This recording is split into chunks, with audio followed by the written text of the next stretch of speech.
Is it live? Is it on?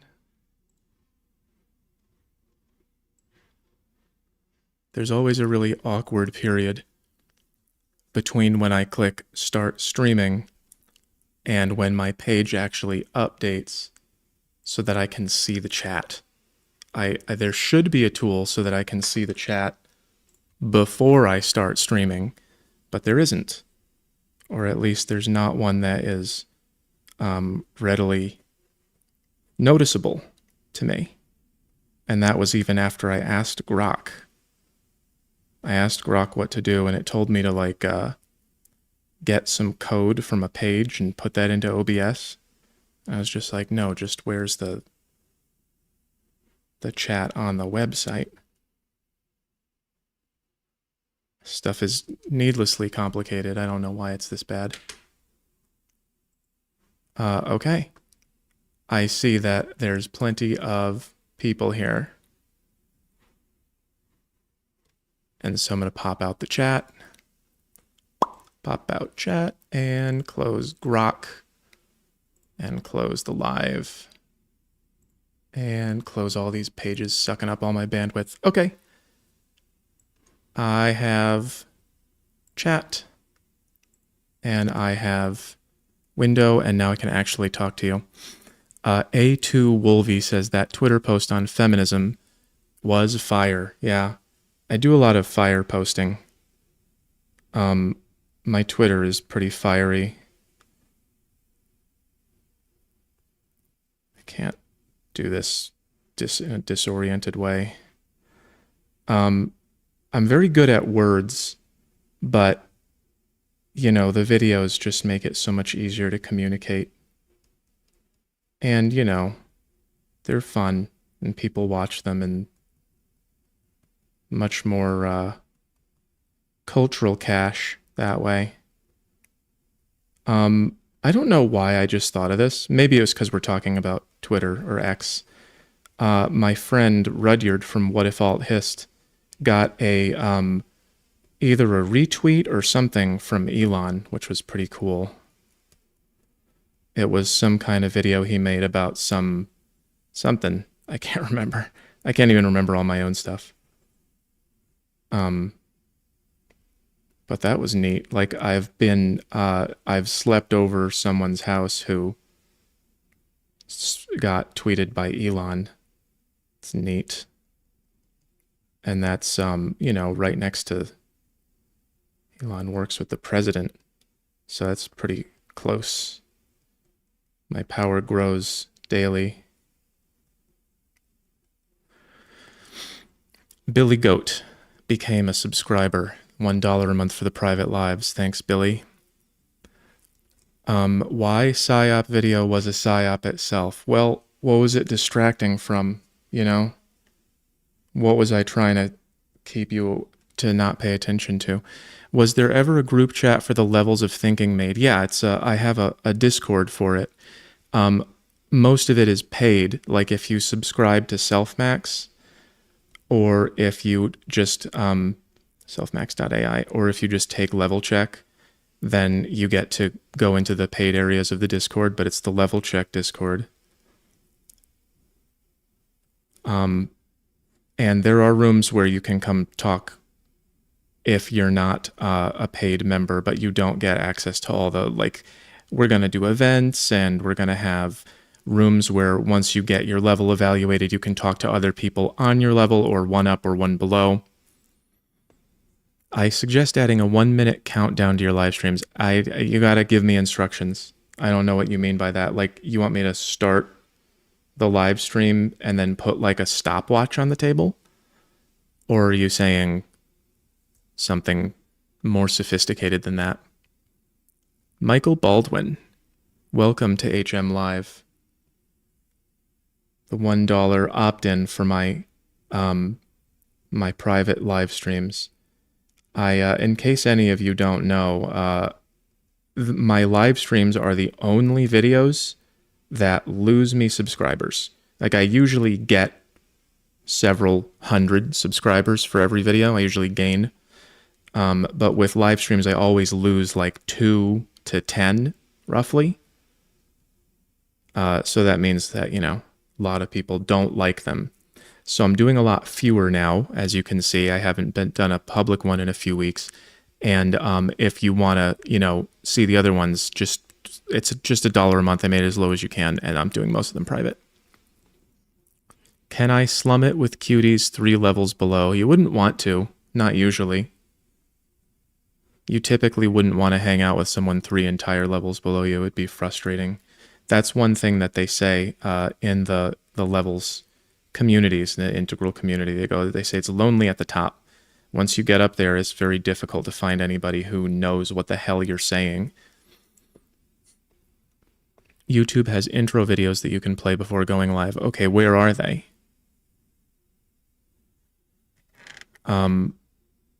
Thanks for saying fewer than less. Yeah, sometimes I do it right. Maybe you could stream on Twitch. Maybe. Would people follow me to Twitch? Do you think they would? Do you think is it a good idea to do like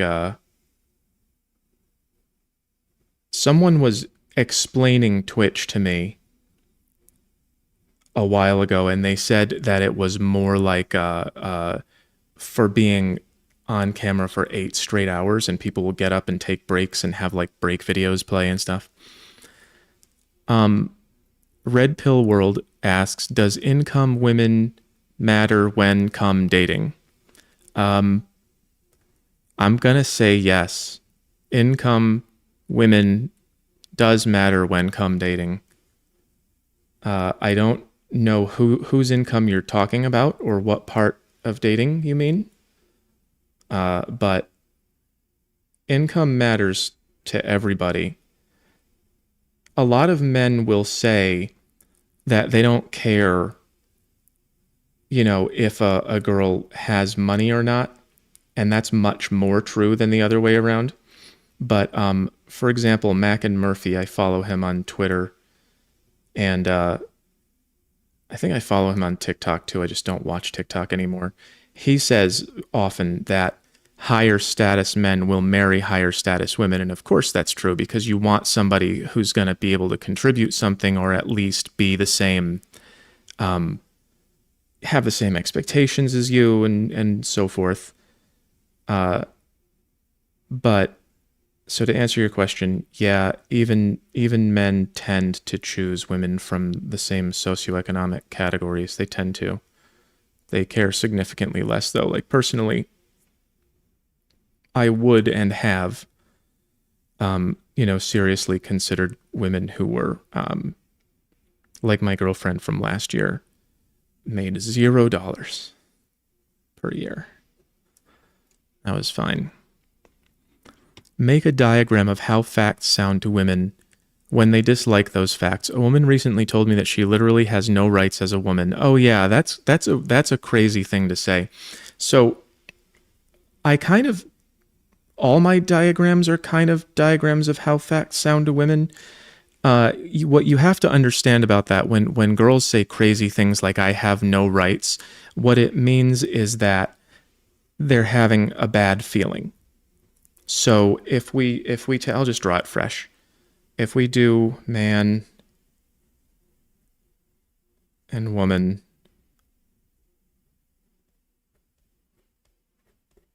and we have, let's do thought bubbles.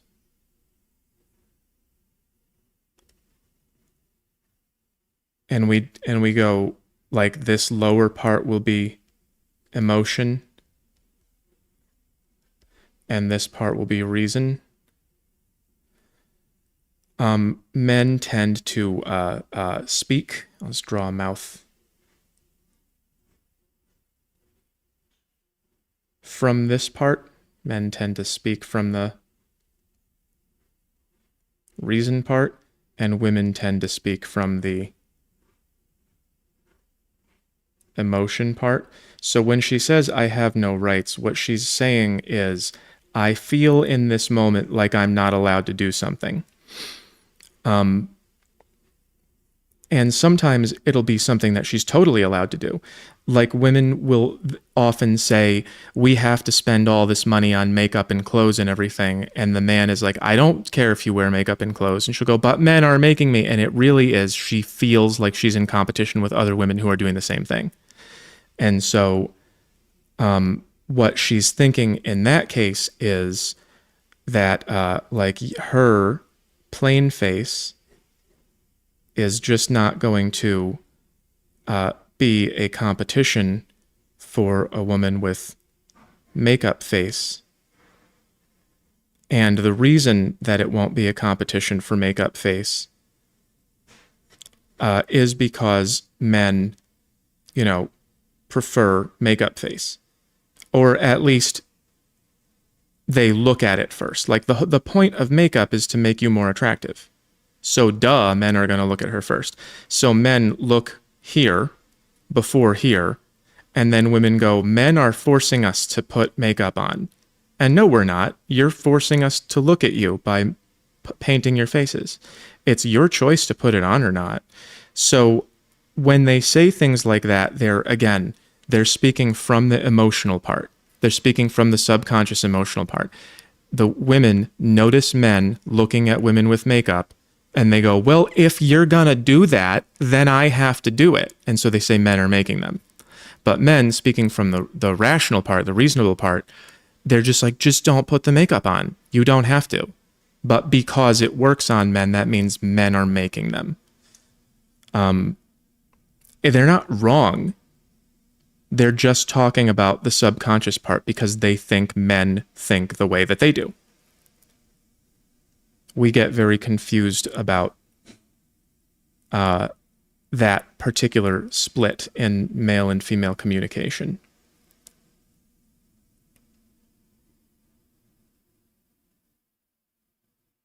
Like, I really don't like makeup. I really don't like makeup. And I told that to my last girlfriend, so she didn't wear makeup, and I was thrilled. And then after a little while, I think it was like months, I think it was a few months of knowing her, she said that she got an ick from that because she thought I was trying to make her uglier so other men wouldn't try to steal her. And she just kept that quiet the whole time. And I wouldn't have been able to guess that.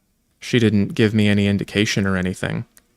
She just was doing a lot of processing in the subconscious, not telling me about it.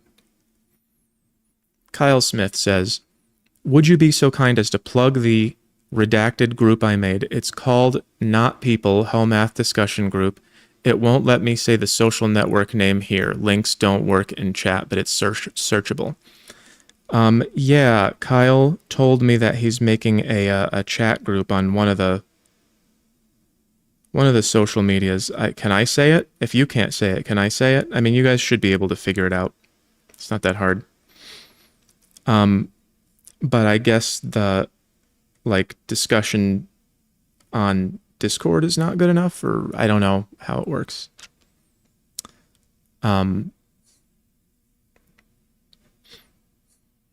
But yeah. Oh, we got another member. Bow-tied white owl. There's a lot of bow-tied people.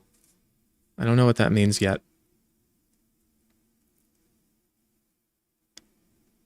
Bow-tied animals and stuff. Are they all animals? Are they like Pokemon? Let's draw an owl for you.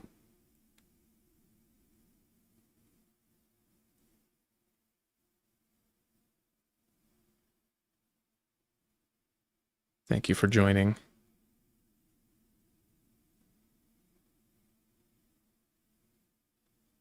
Got a few more questions to get to. Owls, owly. Let's see, Son of Enki. Oh, this is interesting. The chat is working today. They must have made it different. Thoughts on spiritual practice such as meditation? Well, it's vague. It's a vague question. Meditation in particular isn't necessarily a spiritual practice. It's something that we should do hygienically, in the same way that we exercise and take showers, but we haven't learned that yet.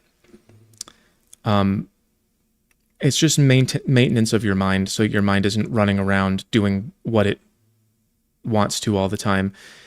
Basically, if you do meditation properly, it takes some percentage of what's unconscious and moves it to the conscious space so that you can have control over it and decide what to do with it.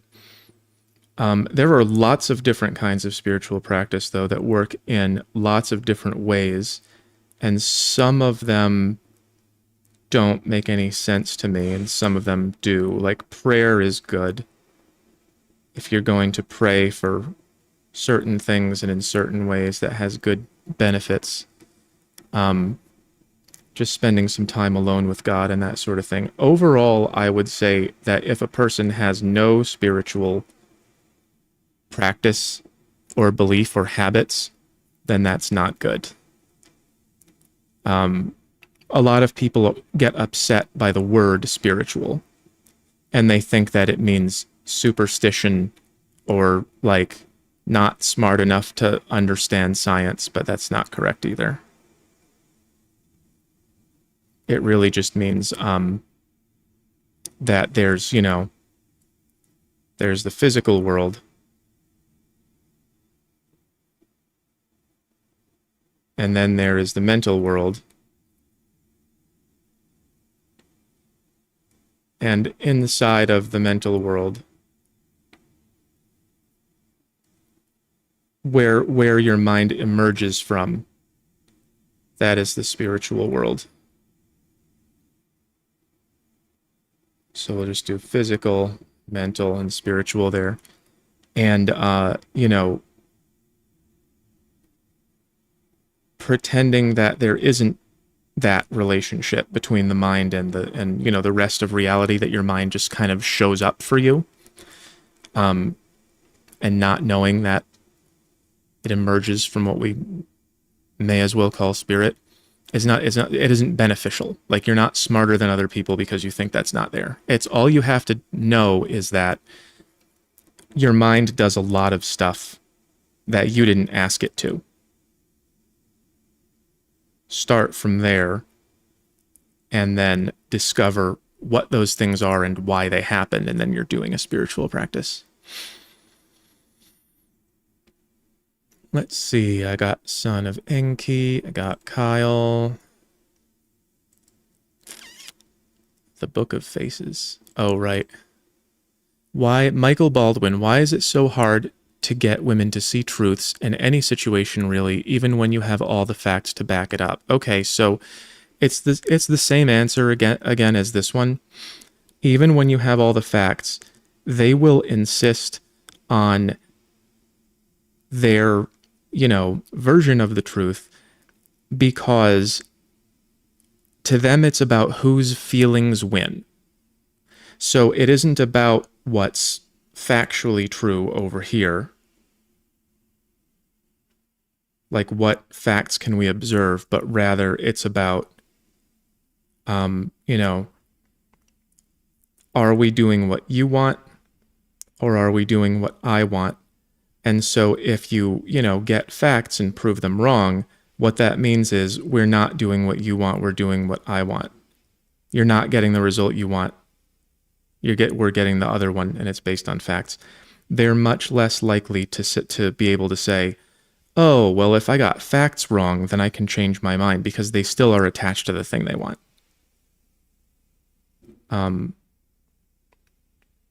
All women are like that a little. Not all of them are like that a lot.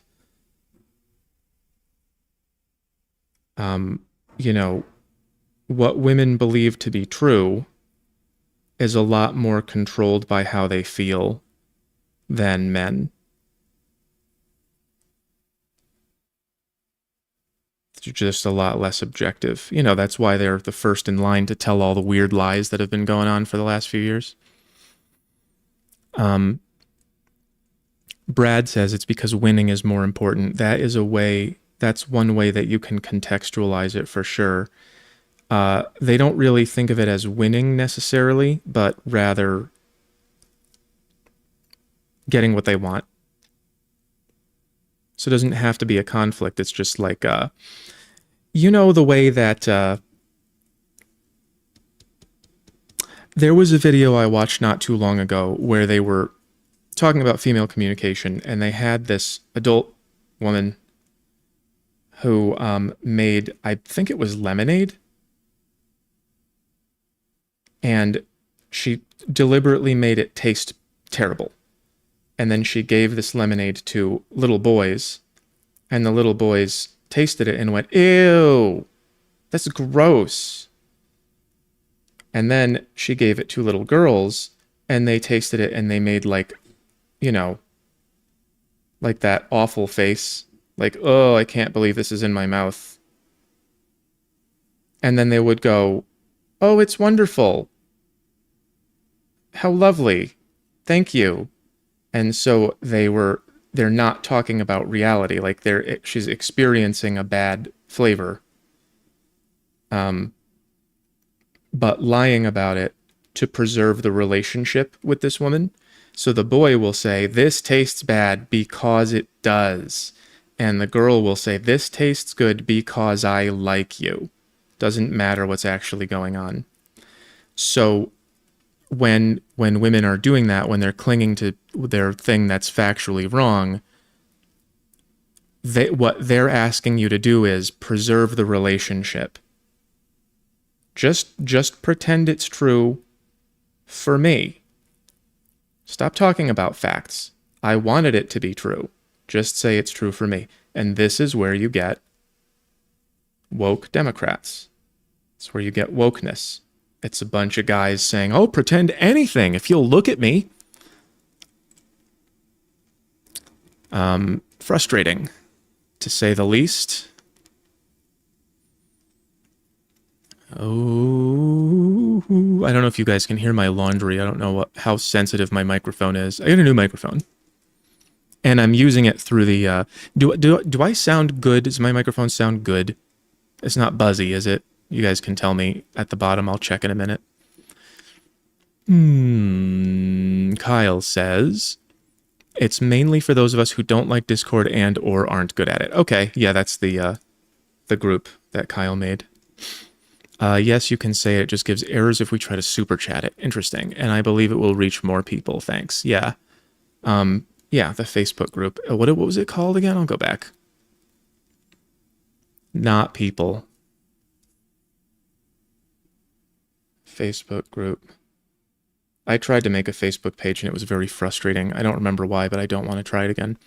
Facebook group called Not People.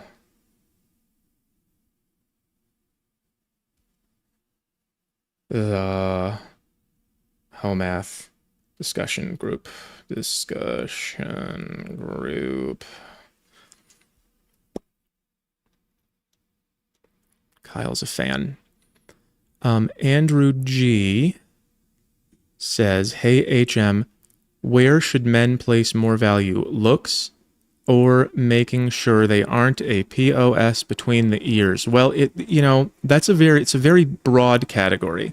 So what you kind of asked me just right now was, should men put more effort on, like, am I unattractive or attractive? And, there's only so much that you can do for that. If you're like 5'4" and you have terrible bone structure, there's only so much more that you can improve your looks. So should I focus on this, or like all the different things about me that might make people like me and not like me? You're talking about two very different things here. This is like a sphere. Let's draw like a shine on it to show that it's round like a ball. Obviously, you should take care of your health and, get a haircut that fits your face and wear real shoes and don't wear a Super Mario shirt and, make sure that you look presentable and attractive. Obviously, you should do that. But I guess the answer I want to give you is I can't imagine living a life where focusing on your looks prevents you from being a good person or an interesting person. I don't know why you would ever have to choose. I currently am spending most of my time on, like, the sections of this sphere are like, this one would be like the learning section. Let's draw a book. I'm learning stuff, I'm getting better at things every day. And then there's the pretty big one, is the money section. Like I'm focusing on how to do these things and what to, what I do with my knowledge and my power and everything like that. But and I have let go of the looks a bit. Like I'm just never going to be no one's ever going to use strong words to describe my looks ever again. I used to get strong words. So I think that there's no reason to view that as an or situation, like one or the other. I don't think there's any reason to do that. Rubicon Ron says, do you think AI will prevent humanity from slipping, crashing into another dark age? I don't really know how to process that question because I don't really know what AI does. I'm not going to pretend that I do. I know that AI, like it reads what you write and then it responds to it in a way that's very similar to autocorrect, but it's obviously much more complex than autocorrect.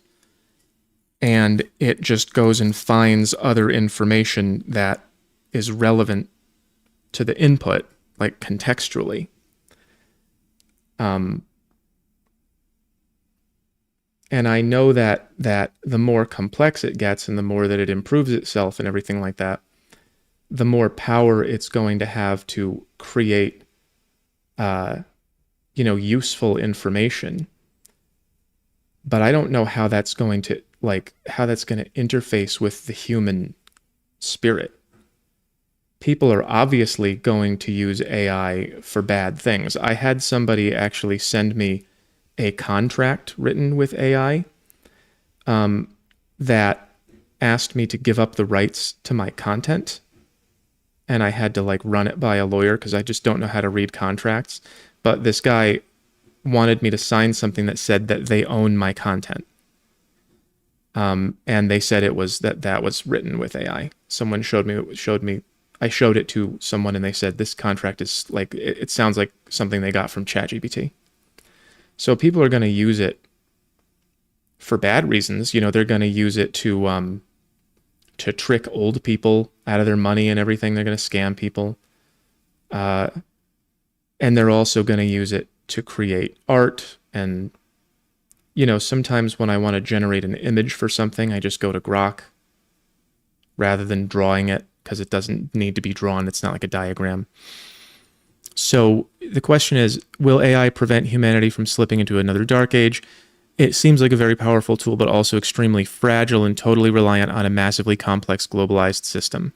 And then please draw a dumpster fire. Well, I already have a fire going here, so I just kind of, I still have a UPC code on this pen. I can't use anything with stickers on it. I have at times in my life gone over to other people's houses and drank out of a cup or something, or used maybe a lamp, like a floor lamp, and it still has the UPC code on it, like you buy it from the store, and it's got the sticker with the bars on it, and it's plugged into the wall. And it's just been standing there for a decade and they never took the sticker off. And I'm like, what is your life? You don't care that that's there? You don't respect yourself?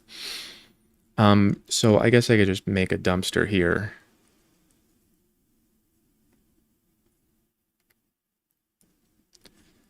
There's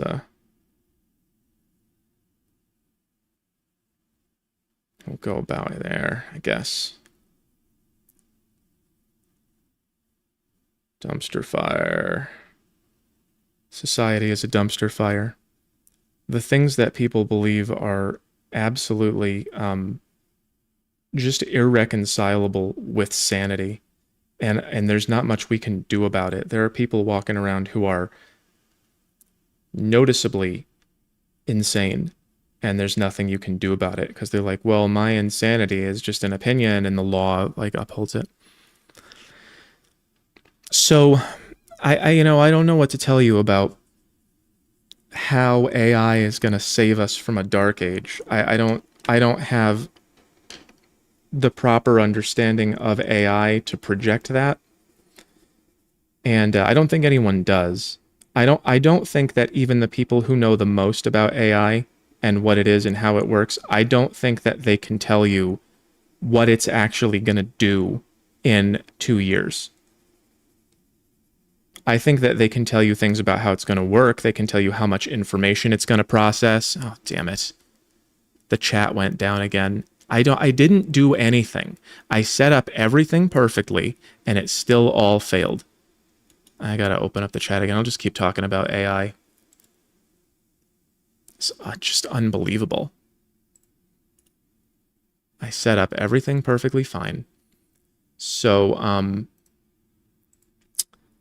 even people who understand AI the best, they are really not going to be able to predict what a complex system is going to do. Let me put it this way. You're asking me to predict what AI is going to do, and weathermen cannot predict what the weather is going to do. They had they're about 50% accurate 3 days into the future. And AI is, I mean, I don't know if it's more or less complex than the weather. It might at some point become more complex than the weather. But I don't know. It's complex enough that I can't tell whether it's more complex than the weather. Okay, I got the chat back open. Can I pop it out, please? There's no buttons on it this time.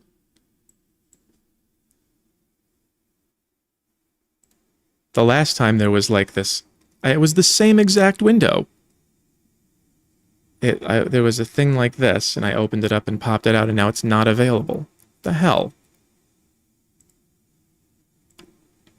Whatever. Anyway, no, I don't think that I can assure you that AI is going to Superman us away from the next collapse.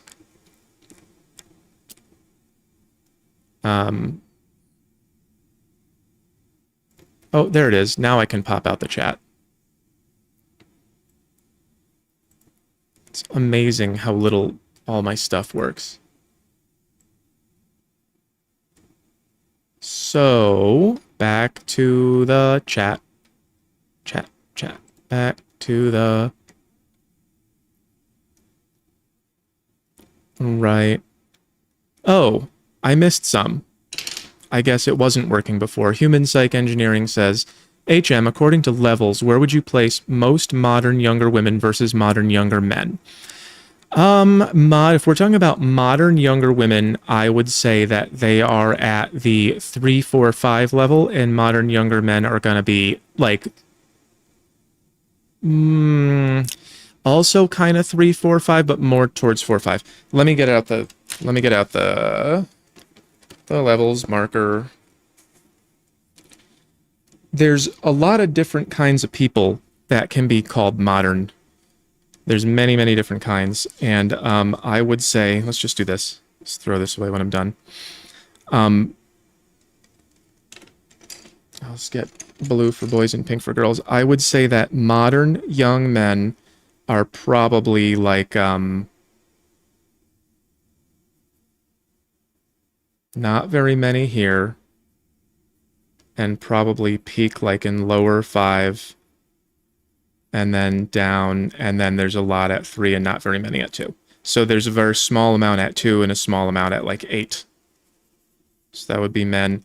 And then I would say that women would be almost a full step lower, which is consistent with the research that has been done by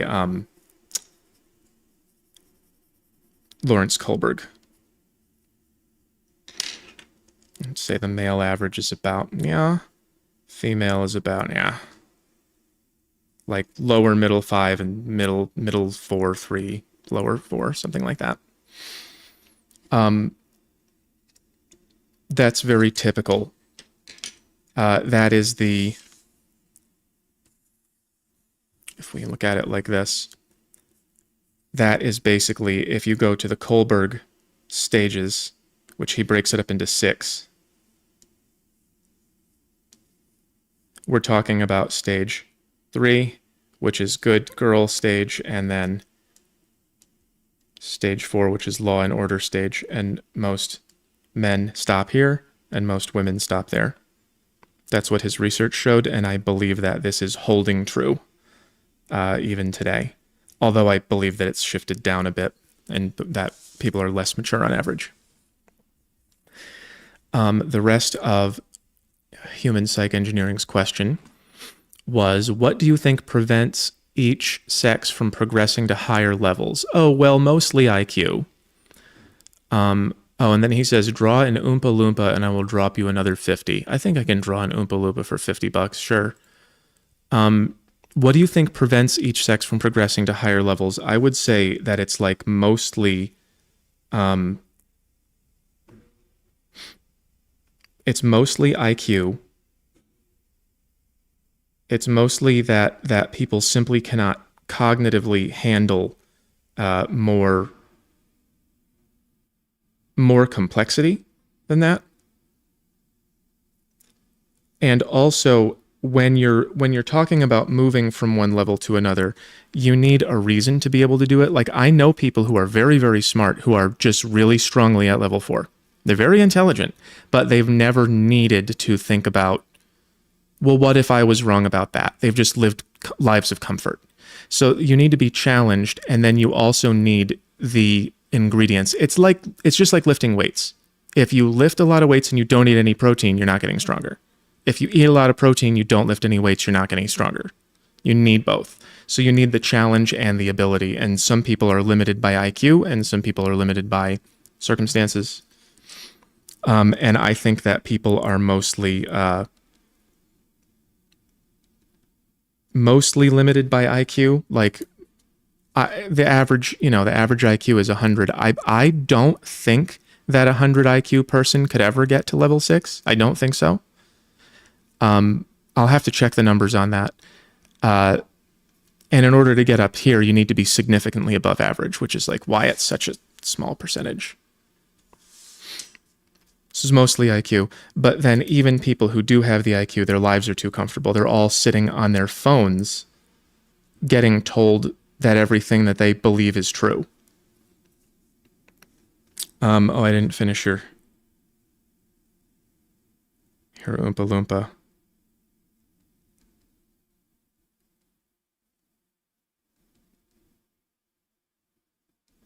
I don't know what they look like. I forgot what they... Let's make this one kind of square chin here. This made his hair too big. And then, if I recall correctly, don't they have like plaid? Am I thinking of something else?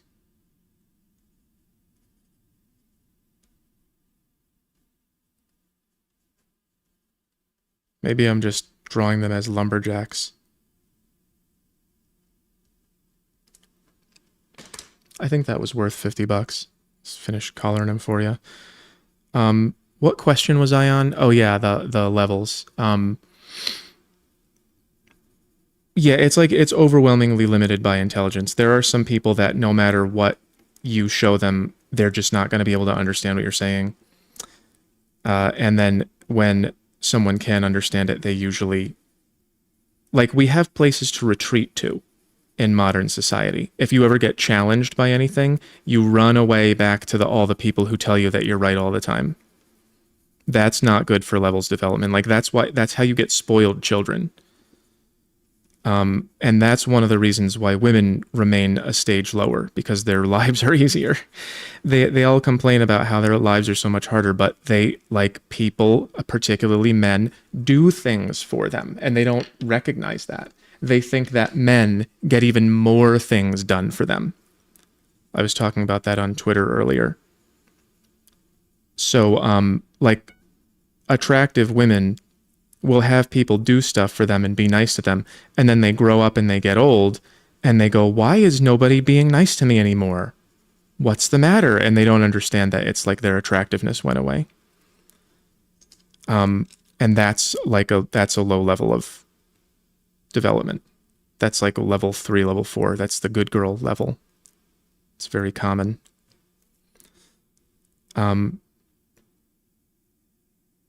So for sure. Great question.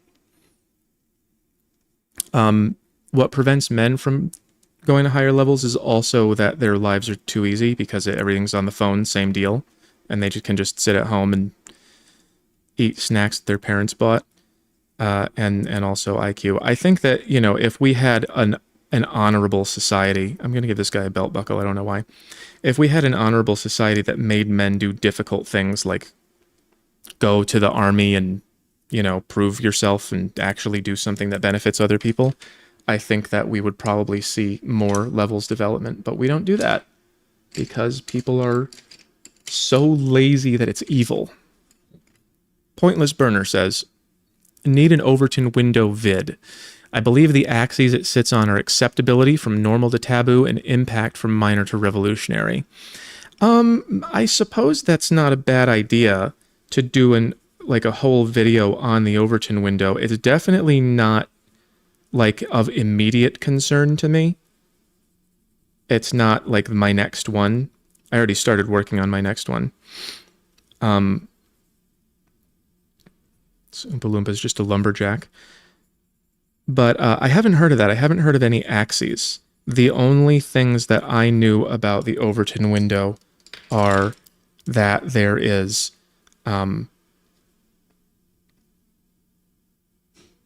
basically acceptable and unacceptable.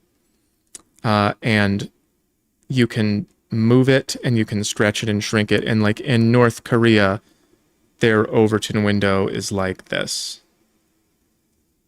It's just there's only so many things that you can say, or else your whole family goes to prison. Wouldn't it be crazy if we found out that North Korea was actually great and we live in the bad place, and that's how good the propaganda is? They just got us all convinced, like they said Dennis Rodman went there and he didn't. That would be funny. Trapset says, when we remove the 19, how far do we go? Oh, the 19th Amendment. How far do we go after? There's so much rot. Should we make laws against driving and drinking alcohol? Should we create legal status similar to children, like minor for adults? All of this is speculative. I know what you're saying, and I know that I very strongly agree that there's going to have to be removal of rights for some people. We already agree that children cannot get tattoos and drink alcohol and drive cars. We take driver's licenses away from old people because they can't handle it and they get in accidents. We already take people's rights away because they can't handle it. When we become more honest about who can and cannot handle rights, we're going to have a lot of really long discussions about who gets rights and how can we tell. And I really don't think that it's that difficult to make tests for it. I really don't think so. Do they have curved shoes too? They have pointy shoes. I don't think that it's difficult to make tests for it, but people are just they're so whiny about that. The tests are not fair because we don't all get the same answer. That's the point. The point of the test is to see who gets a lower score. And if it's you don't get to cry about it. So if we can do that, that'll solve the problem. What you do is you use actuarial science. If you don't know that word, it's actuary. That's somebody who decides how much your insurance costs. They get your age, 51, male, non-smoker, 240 pounds, mother had cancer, family history. They collect all this information about you and they plug it into their system and they figure out more or less the day you're going to die and what it's going to be of. It's very powerful how much they can predict the likelihood of things to happen to you. And you can use that to determine who gets what rights. Like you plug in people's information and go, oh, very unlikely to misuse a weapon. So you get your rights. This person is almost certain to misuse a weapon. So you don't get your rights. It's pretty easy to do that. The problem is getting people to not cry about it. I want equal. I want equal. It's disgusting. Twisted Drive Shaft says, why don't we cage women? I think I just answered that question in a different format. I know some women who I wouldn't want caged, for sure. And I know some men who I would want caged, and a lot of them are caged. But yeah, again, it's the same answer that I just gave. Like, if you gave everybody competent tests, like really reliable tests for what rights they deserve, women would probably have less in most regards, in many regards. If you had a test for voting, for who's rational enough to cast a vote for president, you'd see a lot of women lose that vote for sure. I mean, the way that you say it, caging them, it's a simple solution. It's simple. It may not be easier, and it's definitely not more effective. I think people who can handle rights should have rights. And I know some women who can handle rights. It's like, I don't know, it's not a small percentage. I'm not talking about like 2%. It's like, I don't know, 32%, something like that, maybe. Twisted Drive Shaft. Pixel Fiend says, Carmelo Anthony made hundreds of thousands through GoFundMe. Will this create an incentive to unalive white people for money? I mean, I think it did. I've been seeing videos of similar folks, you know, talking about how much they want to do the same thing. I don't know, dude. It's a bad precedent. It obviously is. You know, that shouldn't be allowed to happen. And the fact that it did is a big issue. Like whichever was the platform that sent him the money needs to be spoken to. They need to know that they can't do that. But I don't know what to do about it, you know, from here. It's like our government is so wildly out of control that all you can really do is say, I don't like this on Twitter. I'm going to go to Twitter and say, I don't like it. Wah. And then no one does anything and they all laugh at you while they burn your world to the ground. Yeah, that whole thing was awful. And it remains awful. And I don't know how people cannot get it yet. 10 Raised Tube says, I think and hope that when the collapse intensifies, the country will form new confederacies to prevent another dark age. Maybe Texas will rule. Yeah, again, that's kind of like asking about AI and how it's going to stop the apocalypse. I don't really know how that's going to work. I think that Jefferson might try to, you know, finally make itself a thing, and that would be cool.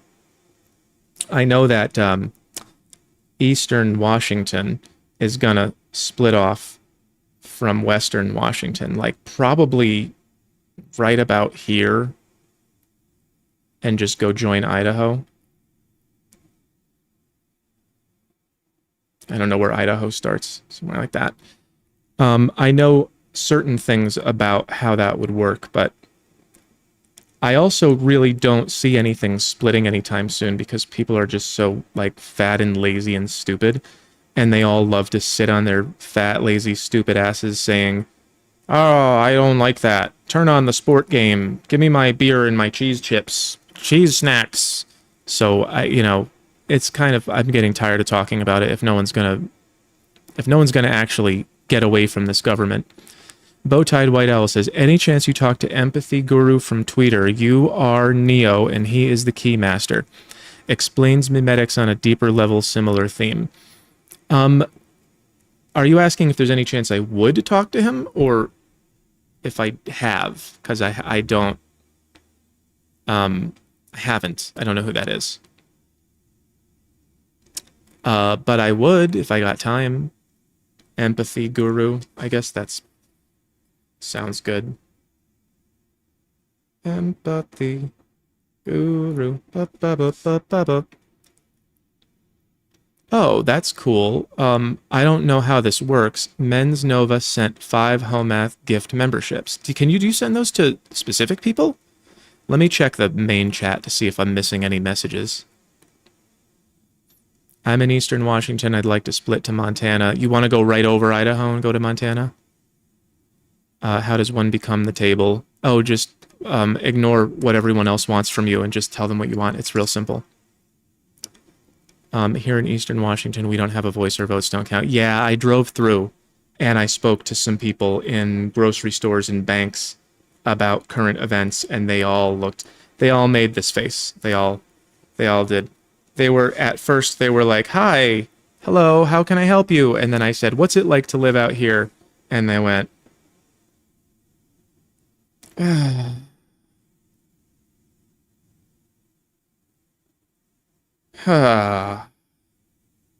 it's just the people in Seattle are so stupid.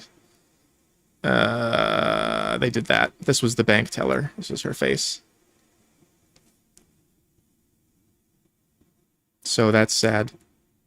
You shouldn't be forced to stay there. All right, I guess everything's working. The microphone and everything. Go back to the questions. And then Men's Nova said, buy yourself a steak or something nice. I will. I'll go out and get one tonight. Thank you for all the hard work you do to make good content for us. Thank you, too. Gonna get some... I might get a really good one, too, since you sent me $20. I might go get, like, a $25 steak. Like a T-bone or something.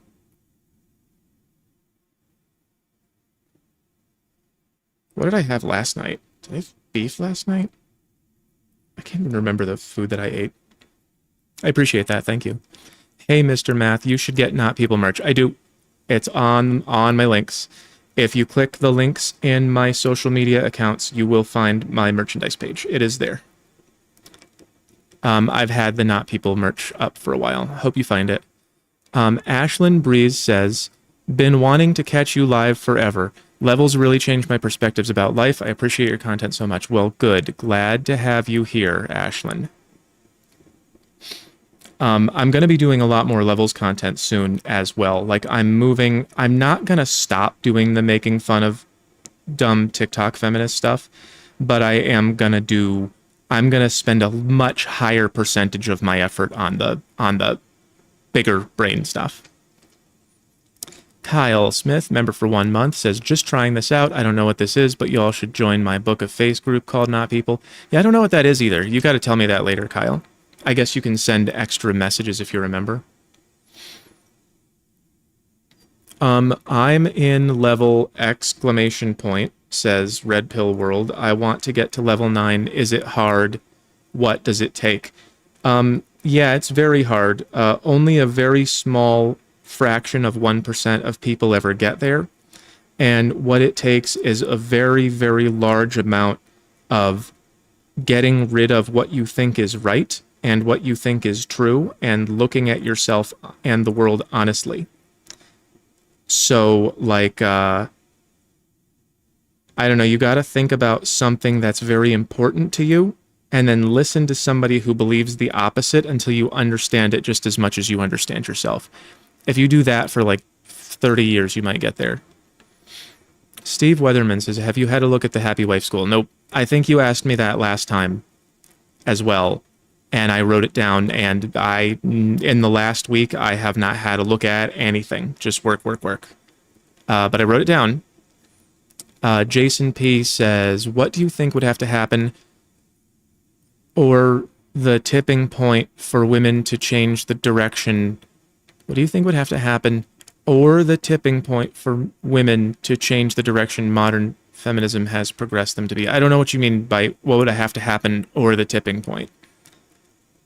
But it sounds like what you're saying is, what has to happen to make women be like normal again, and that is going to be either a large increase in human IQ, like the average IQ. So, you know, dumb people stop having kids and smart people start having more, which means, you know, the big the big U word that nobody likes, even though it's a good thing and you're dumb if you don't agree. It's either going to mean that we do that and then everybody gets smarter and better and healthier and more attractive and we get to higher levels, or everything burns down and we have to go back to like clay pots and you know, dying of tooth rot because there's no modern anything anymore. And then women will go, oh, well, I need men to actually do stuff to keep me safe. Do you ever notice that that's one of their main complaints about men? They go, men are useless. We don't need them. We don't need men. But as soon as everything breaks down, they're going to go, men, help. They just forgot. They forgot that they needed us. So either they're going to become intelligent enough to understand that, like a lot of them, which is not just definitely not going to happen as things are now, and not the direction things are going either. Like the world average IQ is, yeah, like if it used to be 100, it's like, I think it's like, that's 80, and it's just going down. People are very stupid. So if you want women to, you know, be better, they're going to have to either get smarter, things are going to have to get worse, or we're going to have some kind of a very, very large cultural change that's like historically unprecedented. Very unlikely to have that kind of a cultural change because people have to agree. And if they don't have reasons to agree, then they won't.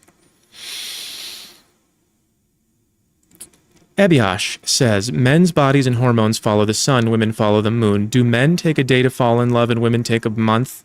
Maybe. I mean, I know that it's happened that quickly for me before, for sure, like love at first sight. I don't know if women experience that at all.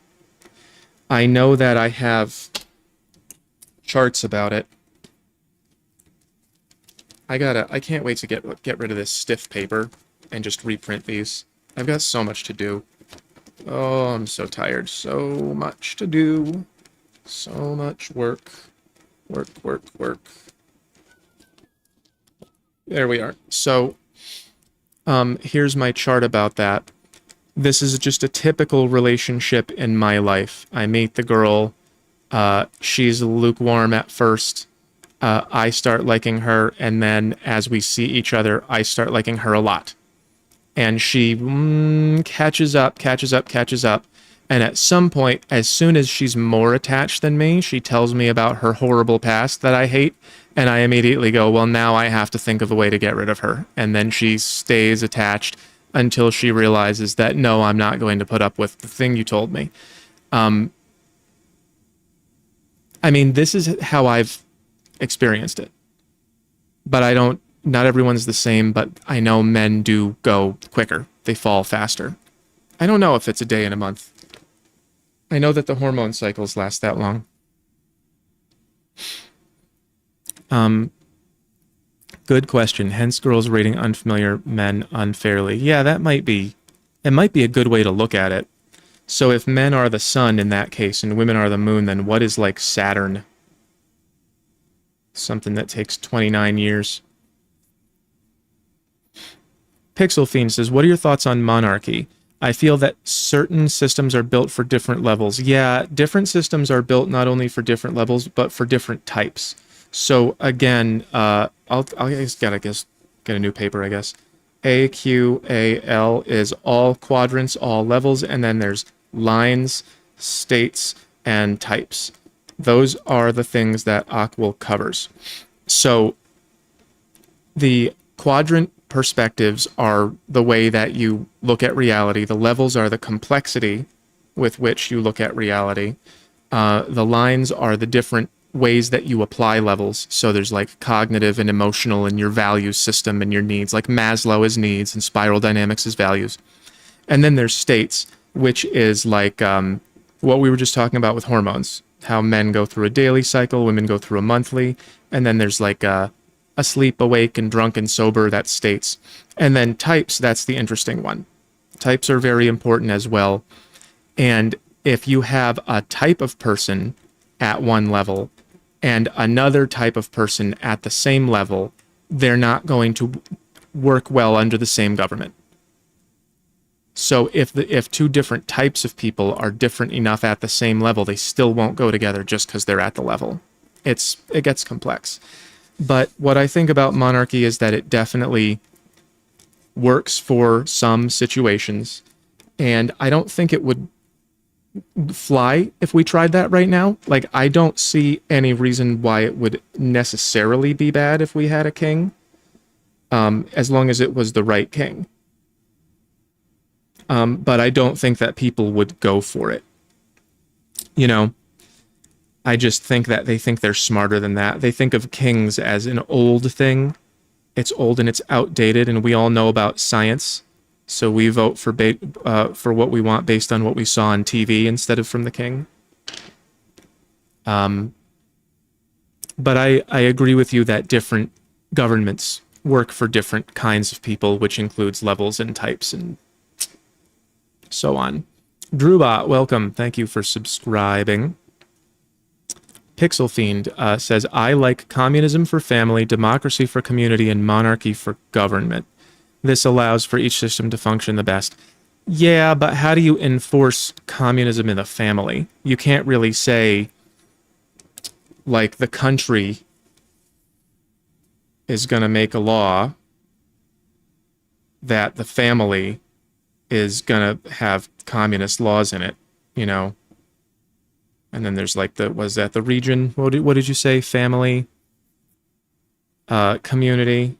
Yeah, family, community, and country.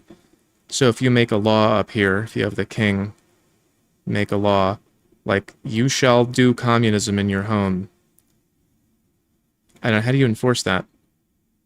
But yeah, definitely the way that communists describe their beliefs, it's like they think everyone loves them, which is just so goddamn dumb. Like, they think that you can just say, okay, now everyone be nice, and then they will.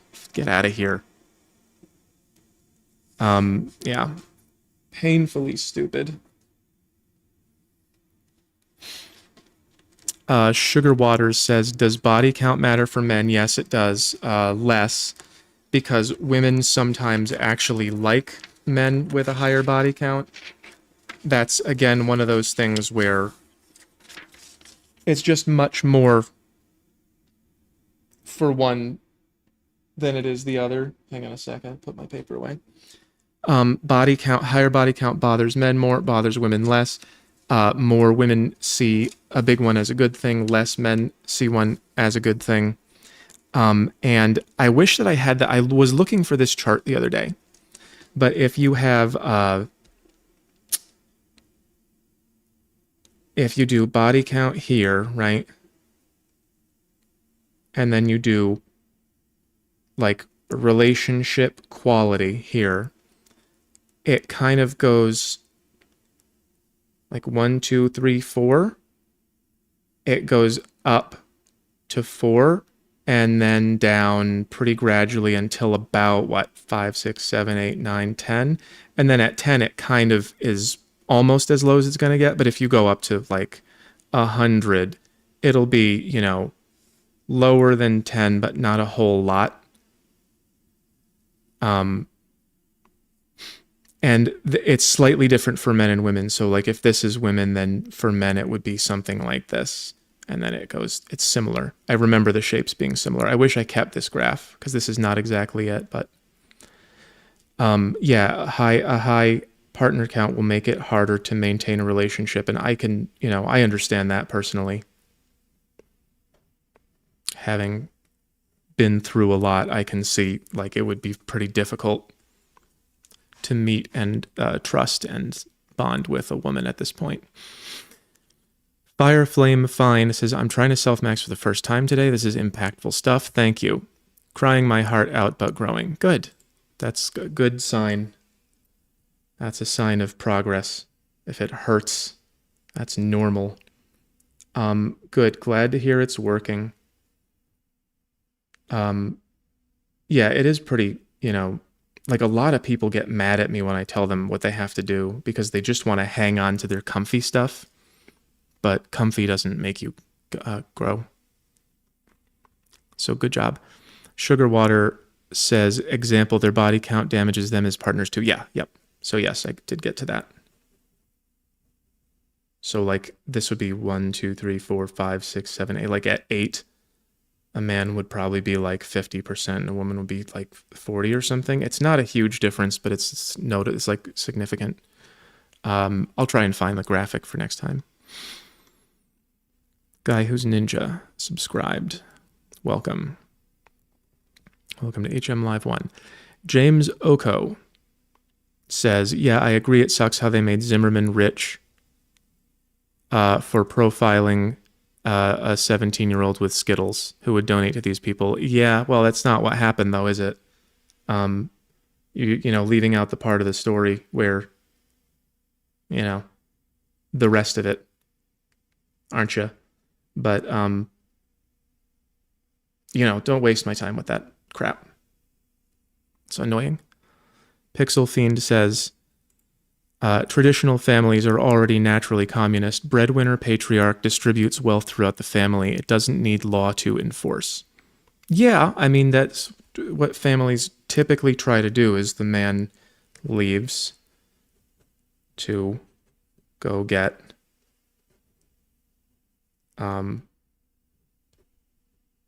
meat. Let's give him like a steak. He goes to leave to go get the money and the food and stuff. He leaves and brings back the stuff, and then the mother gets the stuff and distributes it downward to the kids and the pets and everything. You get this and you get this, and they used to have you know, TV shows and cartoons and stuff where they'd all be sitting around a table and the mom would be saying to the kids, like, now, dad gets the big piece of meat. He gets the big piece of chicken first because dad is the breadwinner and he goes and earns for us. And so I respect him. Right. And now they say, not enough, incel. You know, they don't have, the women are not encouraged to appreciate anything that's done for them anymore. They're encouraged to, you know, view it as a given. And just sort of put men down for not having enough, even if they are doing fine.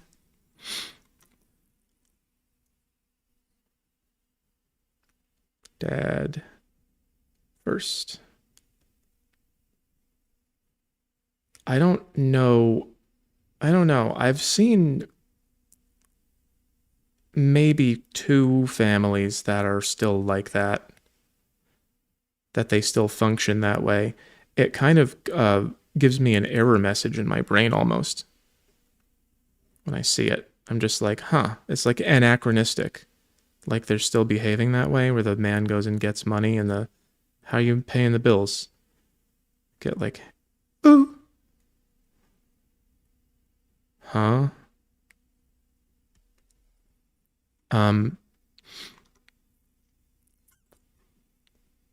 Traditional families are like that, but like, I guess the response that I actually have to that was,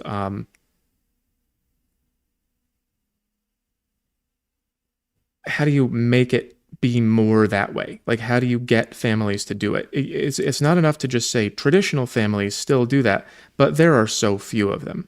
They're not being created. Traditional families are not being created anymore. How do you actually encourage people to do these things?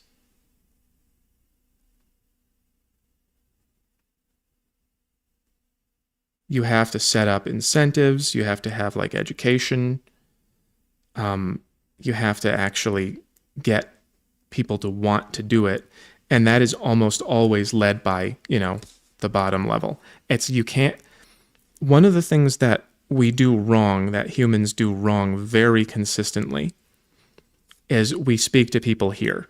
We come right at people here and we go, here's the reason why you should do this and you should do that.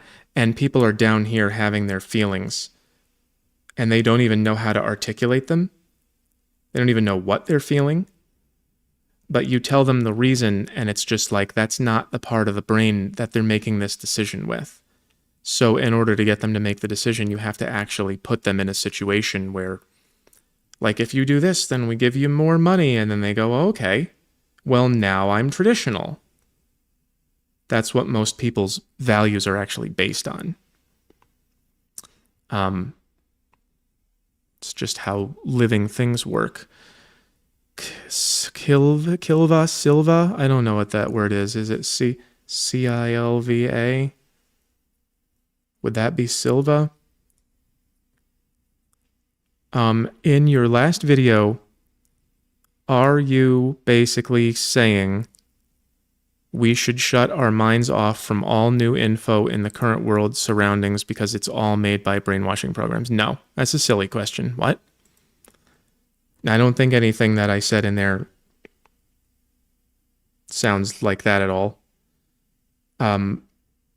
We live in a social context where if you're not looking at what's coming through the TV and the phone, you don't have that much in common with other people because they are all looking at their screens. I always draw old TVs. Those are the TVs that were old when I was a kid. They would draw this to signify an old TV. And now the old TVs are the ones that I had when I was that age, which were the more modern ones with the VCR.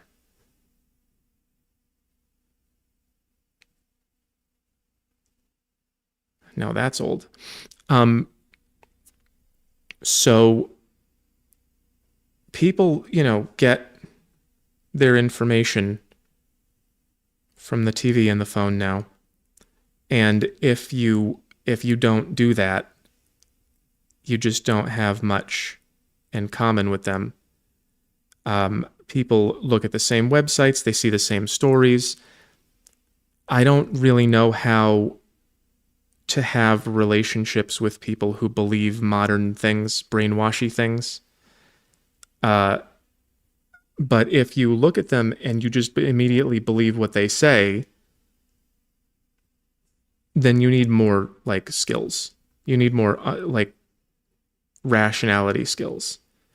If you turn on your TV and it shows you something scary, and then you immediately believe what the newscaster says, oh, bad things are coming, so give me all your money and throw yourself in a little jail.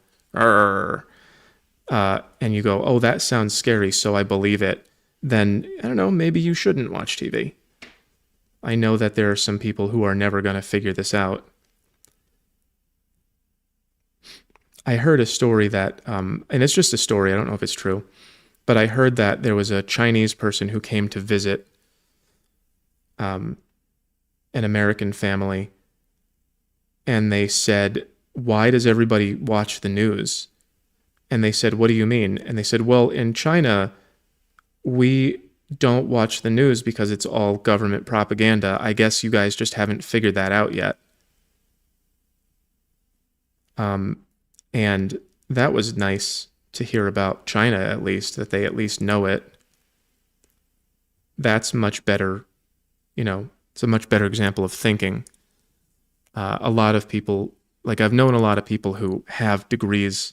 They went to UC Berkeley or whatever, and they consider themselves intelligent, but then they immediately believe anything that comes out of the TV. It's hilarious, kind of. Mr. Van says, hypergamy, I've noticed it doesn't always equal money. Yeah, no, it doesn't. It's just value. It's, they try to marry men that have the most status and money and power and position, and they try to have children with men who are the most physically attractive. This goes in two directions, but it's not always money. It can just be social status. In a recent case, I lost her to the 5% I wasn't providing. I provide most needs 85, 95%. Apparently not having that 5% is more important than the 95%. Well, without knowing what it is, I can't comment very much more. But yeah, that's a pretty common thing. There was a cartoon I saw where Superman is in bed asleep, and there's got blankets on him, and then there's a woman sitting on the edge of the bed, like with her head in her hands, just going like, could I do better? Could I get better than this?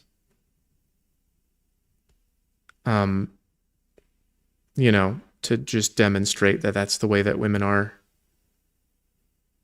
So if she saw something that another guy had and you didn't have, she might have just thought like, well, maybe that's better, and then just go try that. They do that.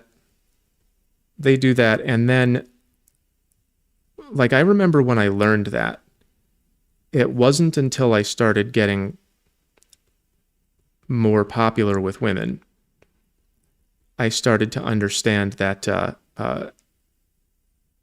women will just like change how they feel and leave when somebody else shows up who makes them feel a little bit more strongly.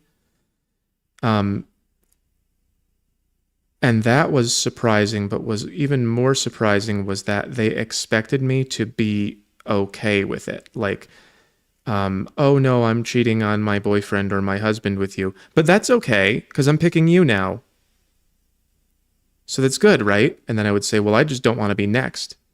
And they would go, well, just keep making me feel good forever then. And I would say, oh, no, that's not how it works. You're always going to have a time when you get sick of the person you're with.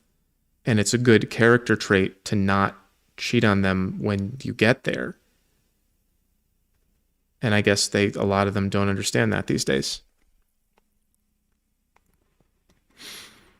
Mr. Van, oh yeah. Joshua, any thoughts on feminism from an evolutionary psychology perspective? Well, I think you should just read the tweet that I made today. Just go to my X. I forget which one it is. Is it this one that's the double? Is it the other way? Go to my X account and read the tweet that I made today on feminism. I think that I only tweeted like 3 or 4 times today. It seems like high school mean girl tactics on a societal level, with women who buy into it less likely to have children and secure a high-value partner. Yeah, those are also important aspects of it in addition to what I wrote. But rather than repeat it all right now, I think that you should just go read it. And yeah, I believe that in addition to what I wrote in that tweet, you're right that it is like high school mean girl tactics, and that the women who buy into it have worse lives. And they're less likely to get a partner and reproduce. And I think it's being gamed for that reason.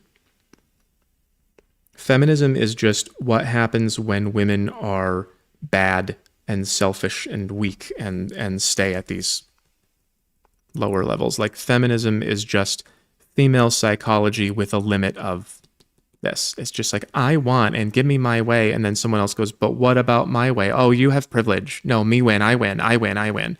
Feminism is just I win for girls. And yeah, very destructive. Pixel Fiend, Garden of Eden is a metaphor for agriculture. Yeah, there's a lot. It's a metaphor for a lot of things. Everyone's got the last explanation you'll ever need for whatever Bible story, but I can see how that would work too. Agriculture was...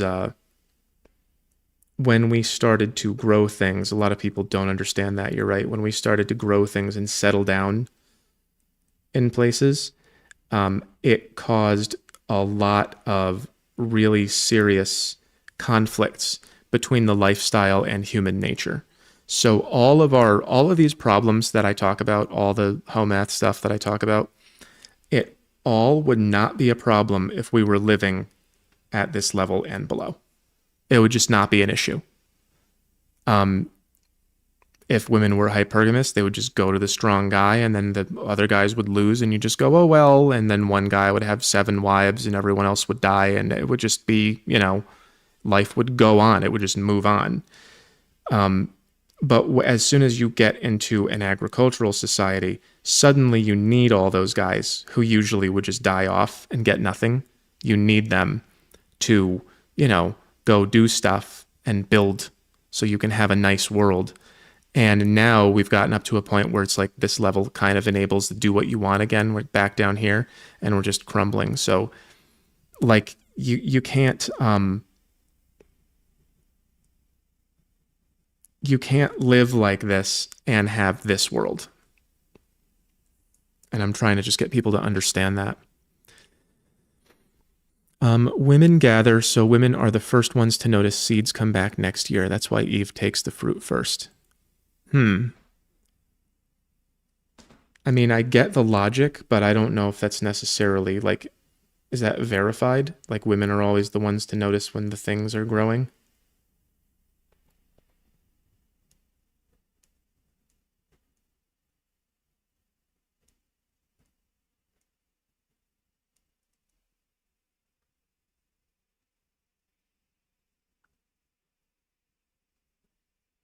I mean, I don't know. I get it. I get what you're saying though. Grass. Um, Ashlyn Breeze says, do you believe in marriage? That's a very abstract question. Do I believe in it? I believe that it's something that we decided to do for a very long time and we're deciding to do less now. I know that in most cases, in most places, and with most women, marriage would be a very bad idea for me because, I know what women are like, and I also know in particular what the women who are attracted to me are like. And the sort of woman that I might end up with, I know how they behave. And at some point, they change their minds about this or that thing. And most of them, I feel like most of them would not be bad to me in the case that they wanted to end the relationship. They probably wouldn't do that thing where they just try to burn my life down and steal everything. But, you have to understand that a lot of modern marriages are just basically the contract that you're signing is the man has to give over like all of his everything he's got, his whole bank account and everything like that goes into the marriage contract. There's a W. It's a marriage contract there. I'll just make a little scroll.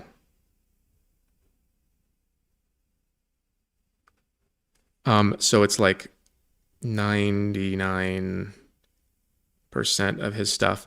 And then for the woman, it's just like, me, I'm the table. That's what I'm bringing. And so if she gets sick of you, then she just gets to like take this and go. I mean, I already drew it all out. I'm just drawing it all again. It's that one right there, where men start off in schools that favor girls. They teach boys that they're defective girls, and then when they get into the workplace, they get advantages to get the same jobs, so it's easier for them. And then in dating, the men, already have less, but they're still expected to pay, and the women have all the attention they could ever need. And then in marriage, she's got to bring everything, and she doesn't have to. And then in the case of divorce, he just gets nothing, and she's partying with his money with other dudes. That's the way that they structured marriage. So it doesn't sound like a very good idea to me. Do I believe in it? I mean, I believe that the reason we invented it was to force people not to cheat and not to leave. And, if you got married and then you cheated on your husband, you don't get to say, he's neglecting me. You don't get to say that.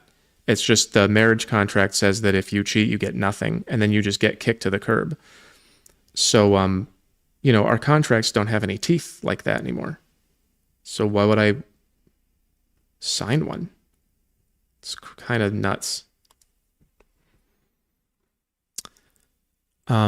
Jason P says, what do you think were factors that changed dating culture from early days? I wish I had this content back then.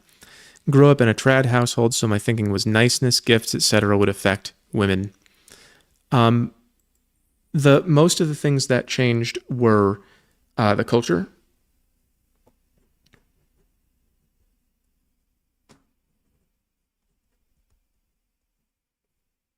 So let's go then and now. The culture changed, and the messages that women receive are very different than they used to be. And that works very well on them. It works well on men too, but it works better on women than it does on men. And also the law. So I'm getting to the point where I already drew everything and I don't have to draw it fresh. This changed. Like men pay a lot into taxes and don't get benefits, and women get a lot of benefits and don't pay a lot into taxes. So we kind of already are married to them, but we don't get any of the benefits. Like they are our wives, but we're not their husbands. We have to pay for them, and then they can do whatever they want. And that makes them feel like, you know, like why don't men do what they used to do anymore? And it's like, well, because you changed all the rules, right? Isn't that why? Because you changed everything. And they act like this. They go, I'm so strong and independent that I intimidate people. And she's like, 35 years old. And then here's a 24-year-old and she's like, yeah, I don't know. You're pretty cool. And we like that, but we don't like that. Yeah, a lot of things changed, but mostly it's the messages they receive through media and the way that the law handles things like job, like hiring and job placement and what else would you call it? Marriage. I forgot about the word marriage. I was thinking about how bad the employment distribution is in this country, and I got so mad I forgot what the word marriage was. There are people who are basically illiterate who have $150,000 a year jobs because it's like fair. It's fairness. It makes me forget words. Hunter-gatherers were in Eden because they lived a natural life and were healthier than early farmers. This is an elaboration on the Eden equals agriculture thing.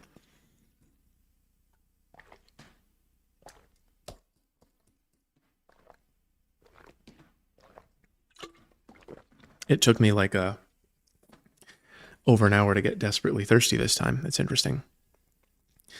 Mr. Van says it was a big truck, tattoos, BD boy look. I don't know what you're talking about. Did you say something earlier and you're following up?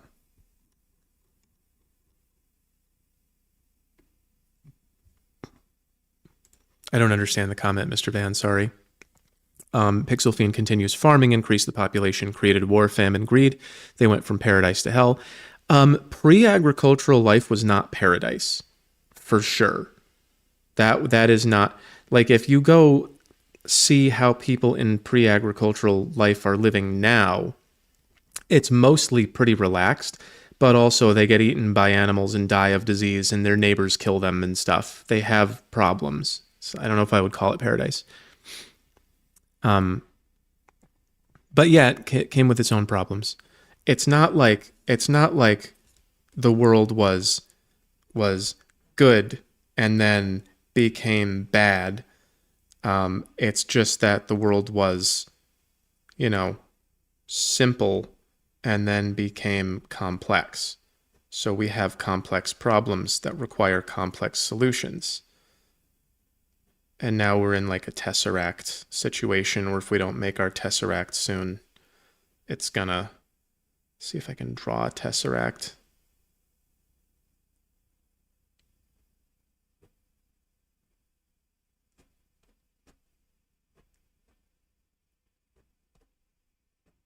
Yeah, I kind of got it.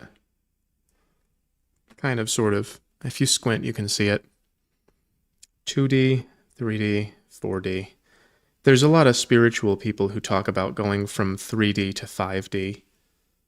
And they say that we've been on this transformation path or something. You know how the spiritual people talk. And just like loose nothings. It's just dimensionality and vibrations. The vibrations. I have been learning a lot about vibration. I've been like recording my voice and looking at the wave, and it's kind of funny. Like when you go ooh, it's more like this, and then when you say ah, it's more like this. You know, 1, 2, 3, 1, 2, 3. I don't know if you can see that. Like a ooh is more like a plain sine wave, more like it, not exactly. But then ah is 1, 2, 3, 1, 2, 3, 1, 2, 3. And I just think it's so cool to understand that our ear hears this as ooh and this as ah. Like this is what's happening to your eardrum when you're listening to that. This is your eardrum is going like it's being pressed by air, a lot, a medium amount, a little, and then the least, and then a lot, medium, little, least, lot, medium, little, least. And when we get that pattern, we hear it as a ah sound. I'm really interested in figuring out why that is. I don't know why. I don't know why I like that so much, but I kind of have to know it. But you can't go back. Well, Pixel Fiend continues. You can't go back because you'll be conquered by farmers who outnumber you. Way of life was changed permanently. Yeah, that's right. You can't go back. Yeah, it's an arms race. Yep. The same process has just restarted with industrialization. Well, it started in the 1600s, but for sure, expect a similar repeat of history. Our collapse may look like the Bronze Age collapse. It'll have some things in common for sure. Brandon Mason says, what do you think is the trigger for this gender war mentality in America culture? I wouldn't say that there's one trigger. You know, it's kind of like saying, what do you think caused your cancer? Well, you know, number of things. It's maybe exposure to this or that, and maybe it's the diet, and, you know, it's never, well, sometimes it's pretty simple, but it's not always that simple.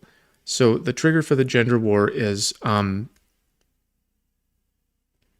we used to know what to do. There was a time when we had the rules. There was a time when we had that, the rules.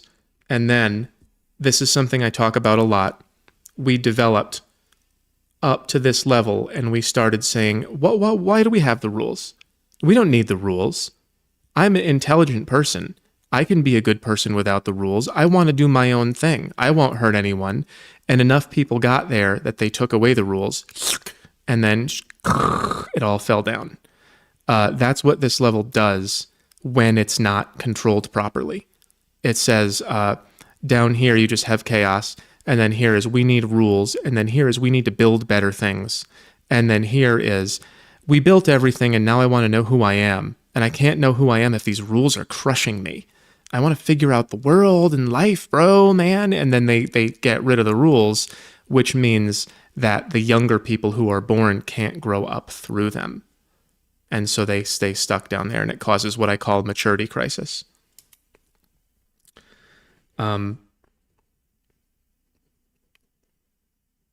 would say that that's the main trigger for the gender war, that we used to have boys are this way, girls are that way. Boys do the wars and girls bake the cake. We used to know. And now we've dismantled our knowledge so much for freedom, but now we're not, you're not more free. John with no N says, is it fair to say that feminism wouldn't exist if masculinity didn't get crushed out of men by modernity? Like, was it a natural reaction to their subconscious disgust?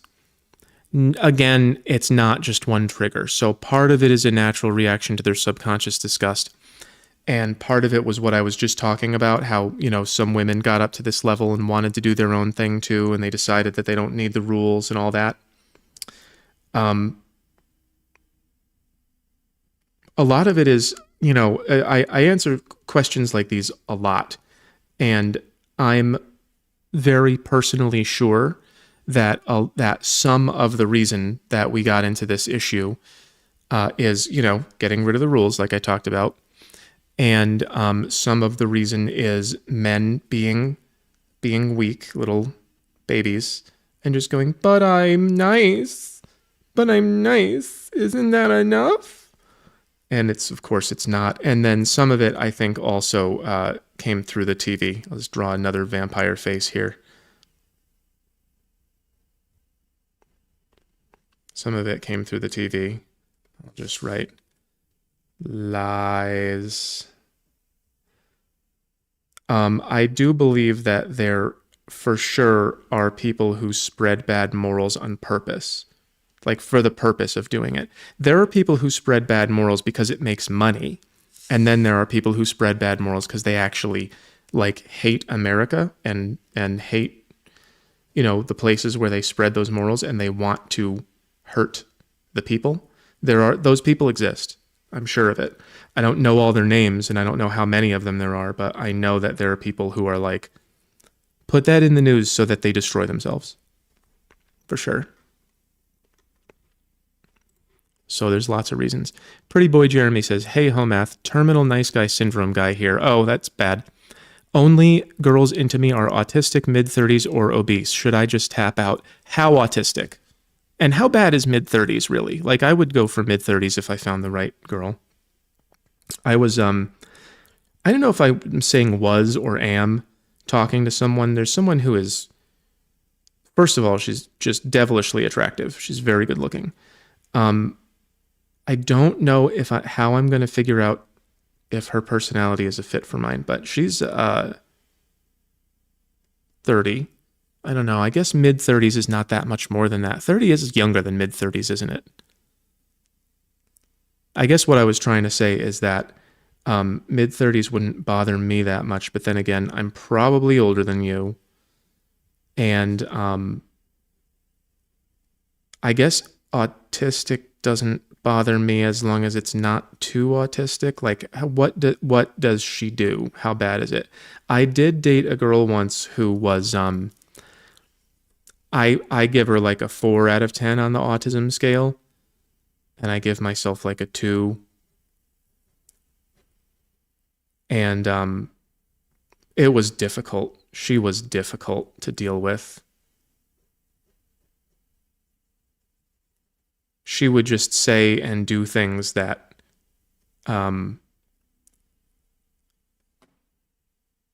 you know, people would tell her, like, no, that's not appropriate. And she would just keep doing it because she just felt like it was bad. You say, should I just tap out? It really is up to you. When are you done trying? Because a lot of men are saying that they're tapping out. I'm not trying very hard. Like, there's that girl I was just talking about is an absolute knockout. She's so pretty. But she lives far away, and I'm busy, and and I'm just like, at this point, I don't know how to even try anymore. I don't know how to. Do I try? Do I get on an airplane right now to meet someone? What? I don't get it. So it's up to you whether you want to say you're done trying. You could also improve yourself if you want. And you say terminal nice guy syndrome. You could get rid of that. You don't have to stay nice guy forever. It's your personality is not you. You know that, right? There's your impulses in your reptile brain, right? And then there's your limbic system, which is like your emotions.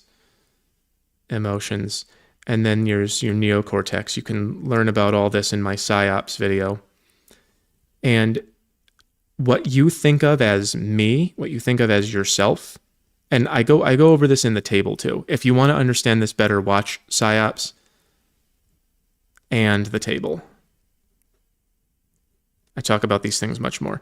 But when you think about me, when you think about myself, what you're actually doing is you're using this part of your brain, the neocortex, you're using your thinker, your higher brain, to just remember like patterns that you have in your identity and your emotions and your feelings and the things that you like. And those things can change. People say something like, well, I'm just a nice guy and girls don't like that, so I guess I'm doomed. No, you don't have to keep doing that. You don't have to keep being the way you are. Personality is somewhat fluid. Nimish Agarwal says, recently on dating app, any advice, videos on how to flirt? Realized it's a different skill than talking to make friends or connections. Anywhere to practice. I don't have any idea what's in this question, my friend. Recently on dating app, any advice videos on how to flirt, realized it's a different skill than talking to make friends or connections. Are you talking about dating apps? Are you just asking for advice videos on how to flirt? Try Bird Test. That's the big one. That's the primary skill that you need if you don't have any skills. You need to get comfortable with creating plausible deniability. So if you don't know how to flirt at all, if you don't know how to talk to girls that you don't know, this is the worst thing that you can do. Hi, I like you. You will be my wife. That is, they don't just run up to them and scream that because you don't know if she likes you yet.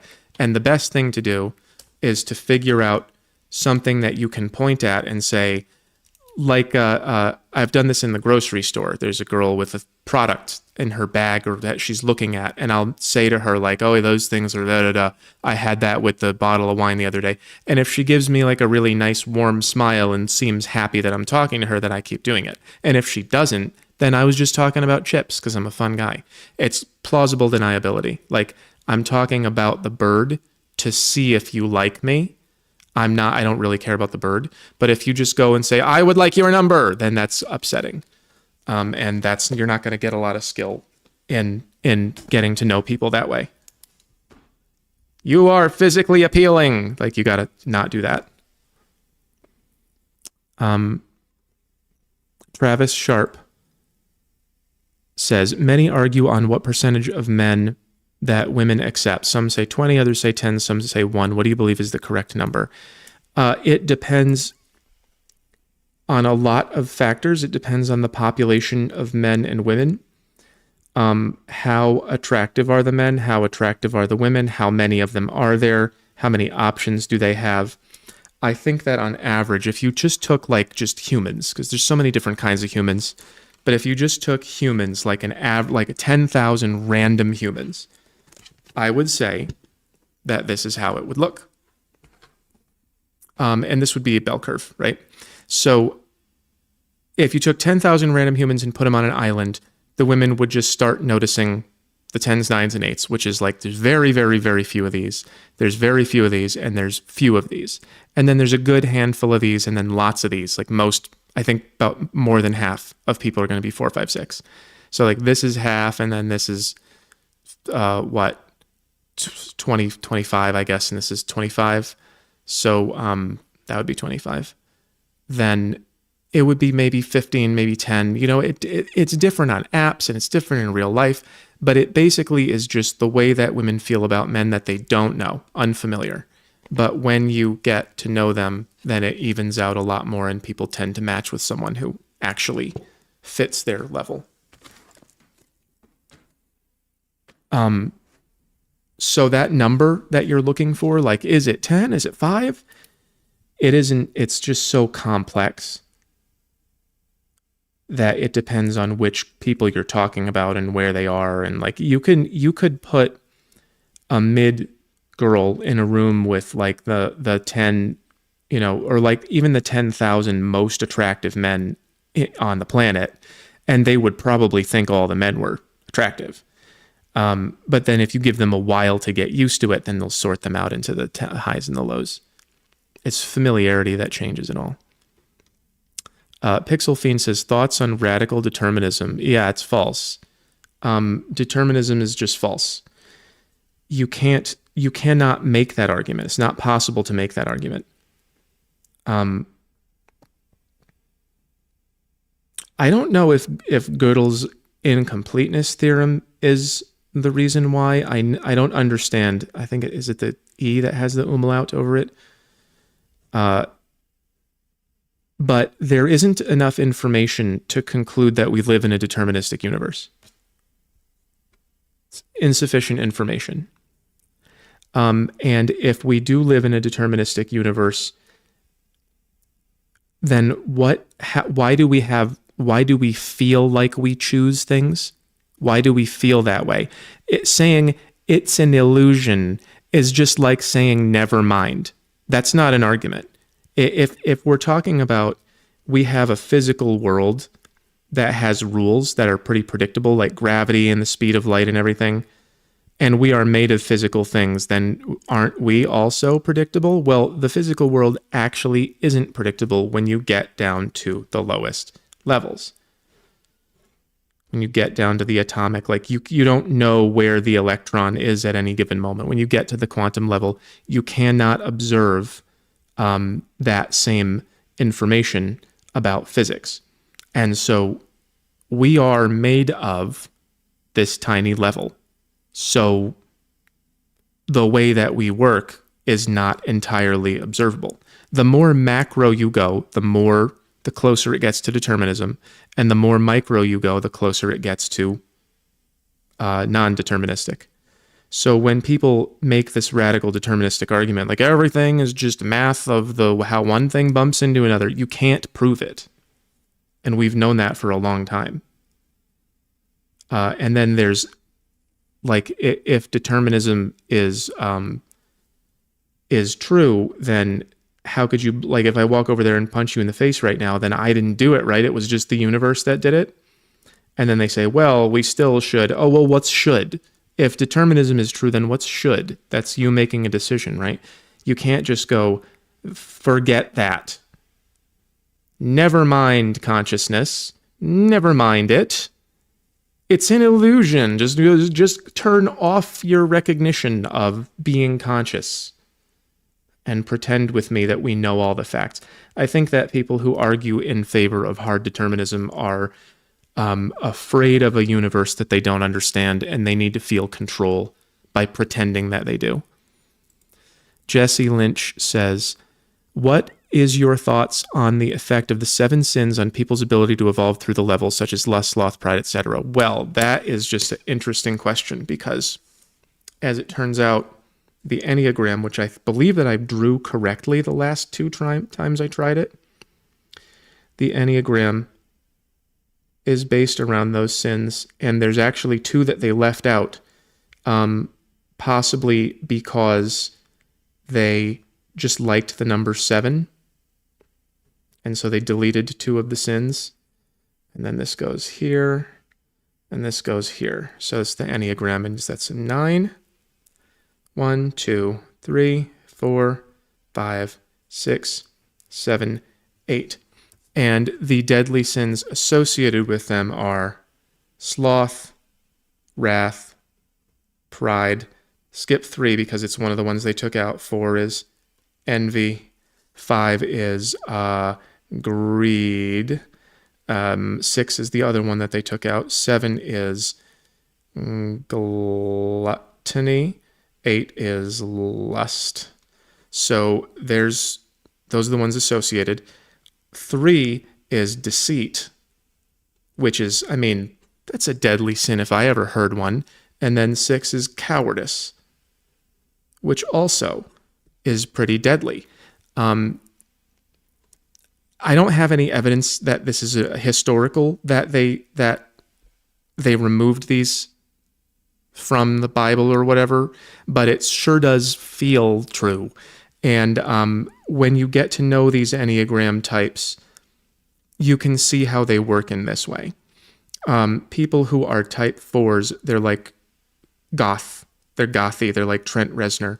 And they're like, I'm so sad and other people are happy and not me. And that you can see how that would be weak to envy. And people who are type 2s, they're like a host or a hostess type. And they go, come in, let me make everything wonderful for you. Let me give you a good time. Let me play music for you. Let me make you happy. And the reason they do that is because they're doing it for you, because they want you to think that they're great. It's like a mom kind of personality. So the mom will do all this stuff because she wants to be appreciated. But then if she doesn't get appreciated, then she'll go, I do all these things for you. I'm so wonderful, right? And that was Lucifer. That was the devil's sin. He wanted to be like God. He wanted to be, I am the one in charge. It's not actually God. I want to be the one who creates everything. and everyone should love me and worship me. That's the sin of pride. So my thoughts on the effect of those sins on people's ability to evolve through the levels. I think that different people are going to have different tendencies towards different ones of these. Of course, everybody does all of them at some point in their lives. But by the usefulness of systems like this, like the Enneagram and like Myers-Briggs, the reason that the systems are useful is because they split up the entire human experience into component parts, which is, by the way, exactly how tarot cards work. Tarot cards work by splitting up the human experience into 78 pieces, one for each card. And that is 4 times 13 for the suits, and then 1 times 22 for the trumps. And the suits are, each of the suits are also like their own energy, their own flavor. So it splits up the human experience into 78 pieces. The Enneagram splits it up into 9. You can divide the human experience in any way that you choose and compare one thing to another. You could split the human experience up into like fiery personality versus watery personality. And then you would be able to understand people through that. You could split people up between loud and quiet, and you'd be able to understand people better through that. It's not that the types are like written in stone or anything. It's just that once you choose them and juxtapose them to each other, you can understand people better through it. So once you split the human experience up into whatever number of parts, I think 9 is a good one because it's gives you a lot of different pieces of the human experience, but also not so many that you get lost. You can compare the sins that you tend to do. Like some people tend to always be in service to others because they want to be appreciated for it. Some people are always saying, I am whatever you want me to be. I'll do whatever you want. I make you happy, whatever, because then I get my way, right? Some people are always wishing they had others' lives and, doing bad stuff because of that. Some people think they never have enough. They're always gathering. Once you know which ones you're weak to, you can understand your life through that lens and compare your choices to the choices that other people make who are weak to different things. Like I've definitely known some people who are 7s and they have that gluttony problem when something's going wrong in their life or when they're not happy or when they're not functional. They just go run around and they go, I need new people and I need to try new things and spend all my money. And when I found out that I was not like that, I was like, oh, okay, this gives me an angle on what it means to know yourself and what it means to be a good person or a self-controlled person. So it's a long answer to your question, but to understand what they are and know how they affect you will help you know yourself, which is what I can't just make a new person, I guess. It'll help you know yourself, which is what getting through the levels is based on.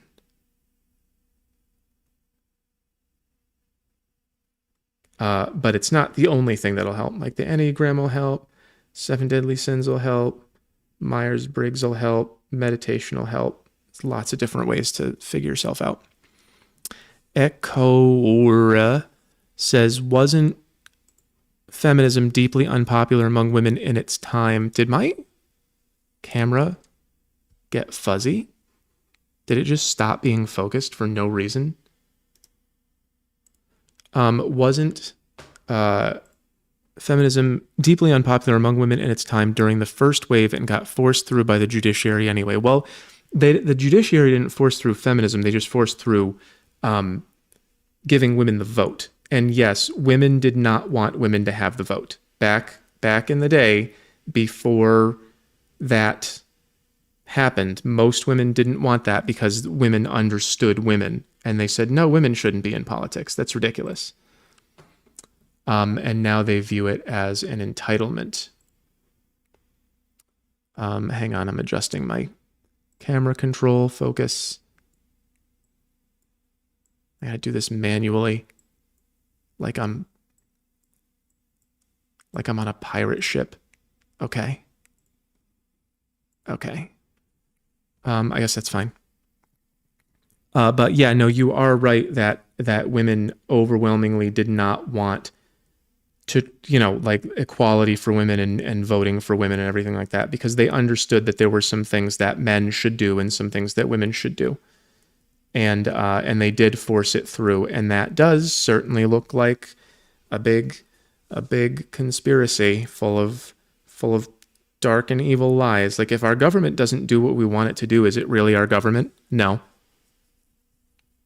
It's an enemy. It's like the government is there to do what we tell it to.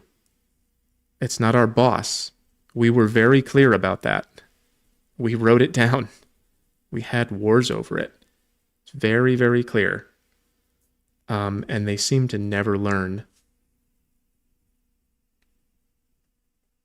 They seem to never figure it out. They always go, I'm the government. I'm better than you. Nope. Nope. It says right on the paper, you're only here to obey me. Alex Fonov says, thank you for sharing knowledge with who like and listen to learn. I think you missed a word there, but I get it. Thank you for sharing knowledge with those who like to listen and learn. From Truck Driver. Oh, that's cool. Do you listen to my stuff on the road? I always wondered, like, how seriously truck drivers are taking are the self-driving cars coming for you? I've never spoken to a truck driver about it. It seems like an interesting job. I did a lot of driving at the end of last year. I took a long trip. I did one of those across America trips. Like, it was kind of like this, like a route like that. And then I went to Coeur d'Alene as well. And I went all the way over here, and I went around there, and I went to all these other places around, on the way. And I don't know about doing that for a job. Crazy job. Avocado Atrocity says subscription fee. He gave me $2. He's a joker. Pixel Fiend says thoughts on 13% statistic. I think I know what you mean, and I don't think that it's gonna benefit me to comment that much on it. I think that statistic speaks for itself. I think that, anyone who's being honest and who knows basic math and compares the numbers, it's very easy to draw conclusions about what that means. And,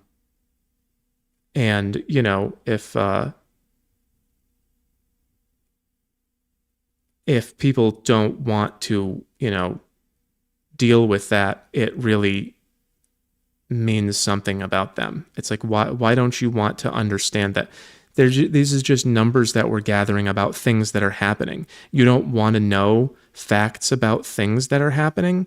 That's always weird to me. Don't tell me facts about things are happening. That's if we go back all the way to the beginning. I don't know if anyone's still here from the beginning, but that's if we go all the way back to this. It's like the same sort of thing with, don't tell me facts. How do you draw a fact? I guess I'll just put like a check mark in a box. That looks like a vote, not a fact. That's an interesting Pictionary challenge. Draw a fact. But anyway, earlier in the session, we were talking about, someone said, why do women always argue even when they know that they're factually wrong? And I said, it's because, they just view it as the facts aren't important, but it's about whose feelings are we listening to? Women are always thinking about the feelings part, and men will be like, but here's the fact. And then women will say, I don't care about, I just let me win. Let me have this one. They're much more focused on that. Is this a good green for a check mark? It's better. It's a very dry brown green. So yeah, I mean, I'm not going to comment in detail, Pixel Fiend, but like if people know facts and then don't want to understand the implications of them, that's not a helpful way of thinking or talking about issues. Thomas Orteado. Do you know the percentage of people for each number of the Enneagram? No, not off the top of my head. I don't know if I've ever read that fact. I don't know if I know if they've ever even collected it. Interesting question, though. Is that the end of the questions? It might be. Let me go back to the live chat. Welcome to live chat. Fact equals heart. It definitely can't mean a history of enslavement. Anybody on here on accountability is misogyny? Oh, there's a group. That's funny. Pixel Fiend says, why do Western women push for migrants? That's on my, I discussed that on my Twitter post as well. If you just go to my Twitter, I've been talking about that today. They view, you know, powerless people, like oppressed people, as allies in their desire for power. And they say, well, these people will be on our side and they'll vote for, you know, handouts, basically. And that's what they want, is they want the handouts so that they don't have to marry icky men, so that they can just get their money. They just want to get the money from the men without marrying them. That's the basic the core of why they do that. They want to get as much power as they can to make the government do this. They want as much power as they can to make the government take money from men and give it to women. And so they let people in who will vote with them. And then the men have to go to work and they, you know, die alone and they go, oh, shopping sprees, ha ha ha ha ha.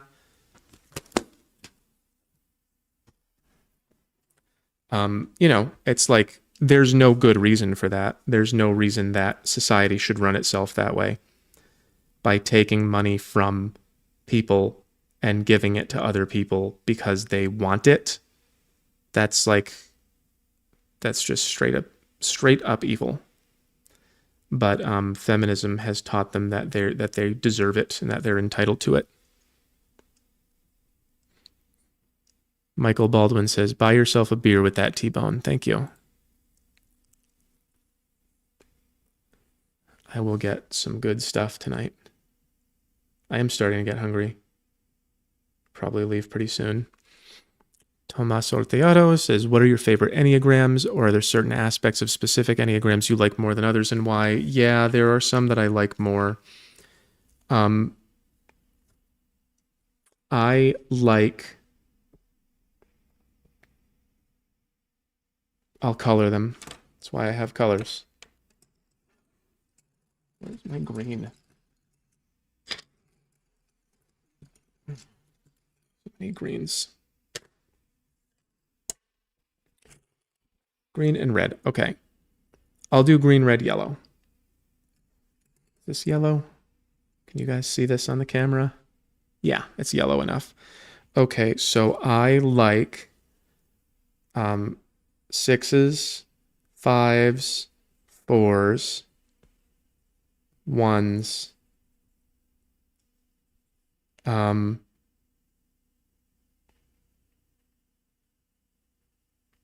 guess I like sevens.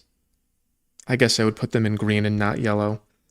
I am kind of indifferent to nines and eights. I don't like twos and threes. I don't like how other focused they are. twos and threes are heart focused, they're other focused, and so are fours, but fours are oppositional.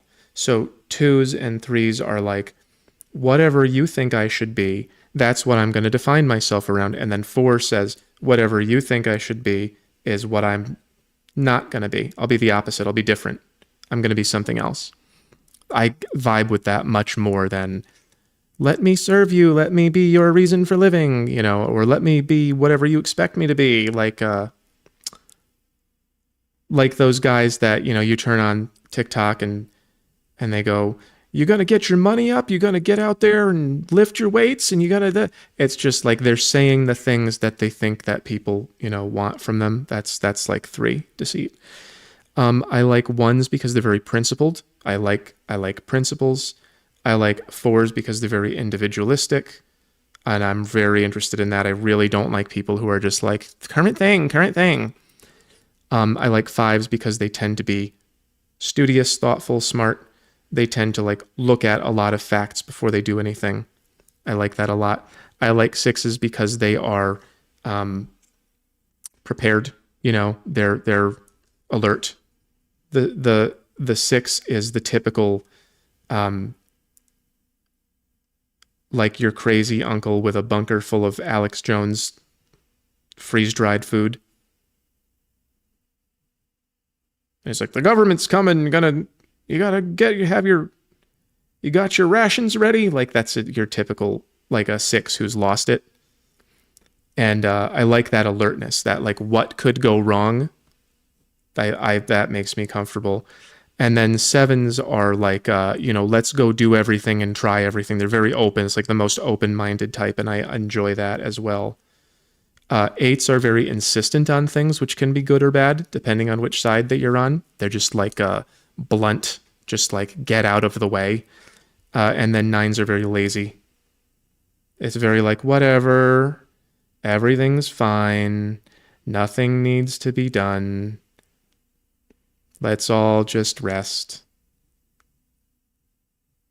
It's 9. And I'm not crazy about that, but I don't hate it. I really don't like. I would say probably 2 is my least favorite type, because those are in my experience, women who are type 2 will come into my life and then do a bunch of crap I didn't ask for and then give me a receipt, like a bill. Like, here's what I did for you. I did this, I did this, and I did that, and I did this, and I did this, and where's mine now? And it's like, you never told me you wanted any of that. You never told me you didn't want to do any of those things.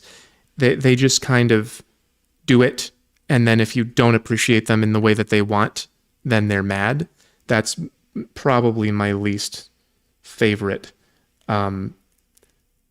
tendency of any of the types.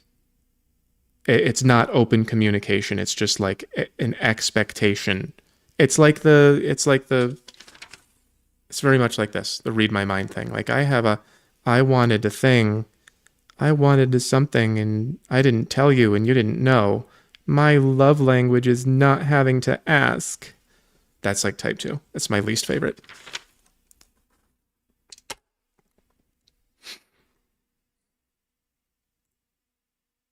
Okay, let's see if there's any more. There's 2 more. I think I'll read them and go. Oh no, there's one more, because that one was Tomas. Pixel Fiend says, why do women push for no police or no guns? Isn't that against their interests? Okay, that's a good question to end on. This is what you want to research, Pixel Fiend, to understand why women push for no police and no guns, is you want to understand first, second, and third order effects. So basically, I just flip this over. I'm about to go buy some steak, okay? I've been tipped a good amount of money tonight. I'm going to go buy a nice steak and maybe a beer. And that's like my action, right? Is I'm going to buy steak. Now, the first order effects of buying steak are I'm going to be like minus $25 or whatever I decide to spend, right? And I'm going to eat steak, right? And I'm going to spend 25 cents on gas or whatever, I got to drive to the store, right? That's the first order effects of going out to buy steak are the things that happen while I'm doing this, right?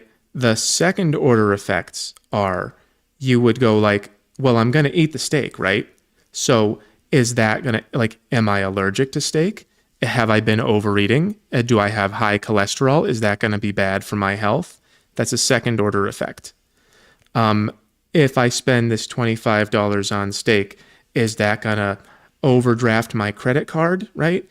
Is something bad going to happen because of the money? If I go out to the grocery store, right, am I going to run into someone I don't want to see? That's a second order effect. And then from there, you have third order effects, which is what happens as a result of that. So like, let's say I go out to the grocery store to buy a steak and I run into someone that I don't want to see.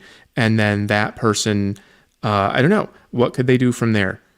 Decide that they want to be my best friend, or maybe it's a girl and she decides that she's been in love with me for 10 years and wants to move in with me or something. That's like not something that you would expect to happen when you talk about buying steak, but it's something that happens because of what happened, because of what happened, because of what happened. So when women say they don't want any glonks and assault things, I don't know if I can even say, when they say that, they're thinking only about the first order effects. They are not thinking with reason or logic at all. They are just thinking, if we ban them, then they won't be here. Ta-da! Done. Thought process done. Thought process over. And then you go to the second order effects, and it's like, well, if they're not there, then what about all the crime that happens? How are we going to stop it? And they just go, huh? But there won't be any. So there won't be any crime. We banned them. It's done. Ta-da! Thought done. That's why. That is why they think that's a good idea. It is against their interests, of course, but they don't know it. Anybody who holds that opinion is thinking one step ahead. All right, that is the last one. So I'm gonna go to the live chat first. I only eat steak too. Steak's good. Never get close to real power. It's dangerous. Yeah, it's fun. First wave feminism, plant-based meat, cow fed with plants equals meat. Yeah. What was the question? Greetings from Brazil. Woman moment. Okay. Thank you guys for being here. Hope you had fun. Oh, I'm not sure what's going on, but I think at some point I might be uploading these for you guys to download. I'm not really sure. I think somebody's gonna, I don't know. I started that sentence and I don't want to finish it. But I'll see you guys later.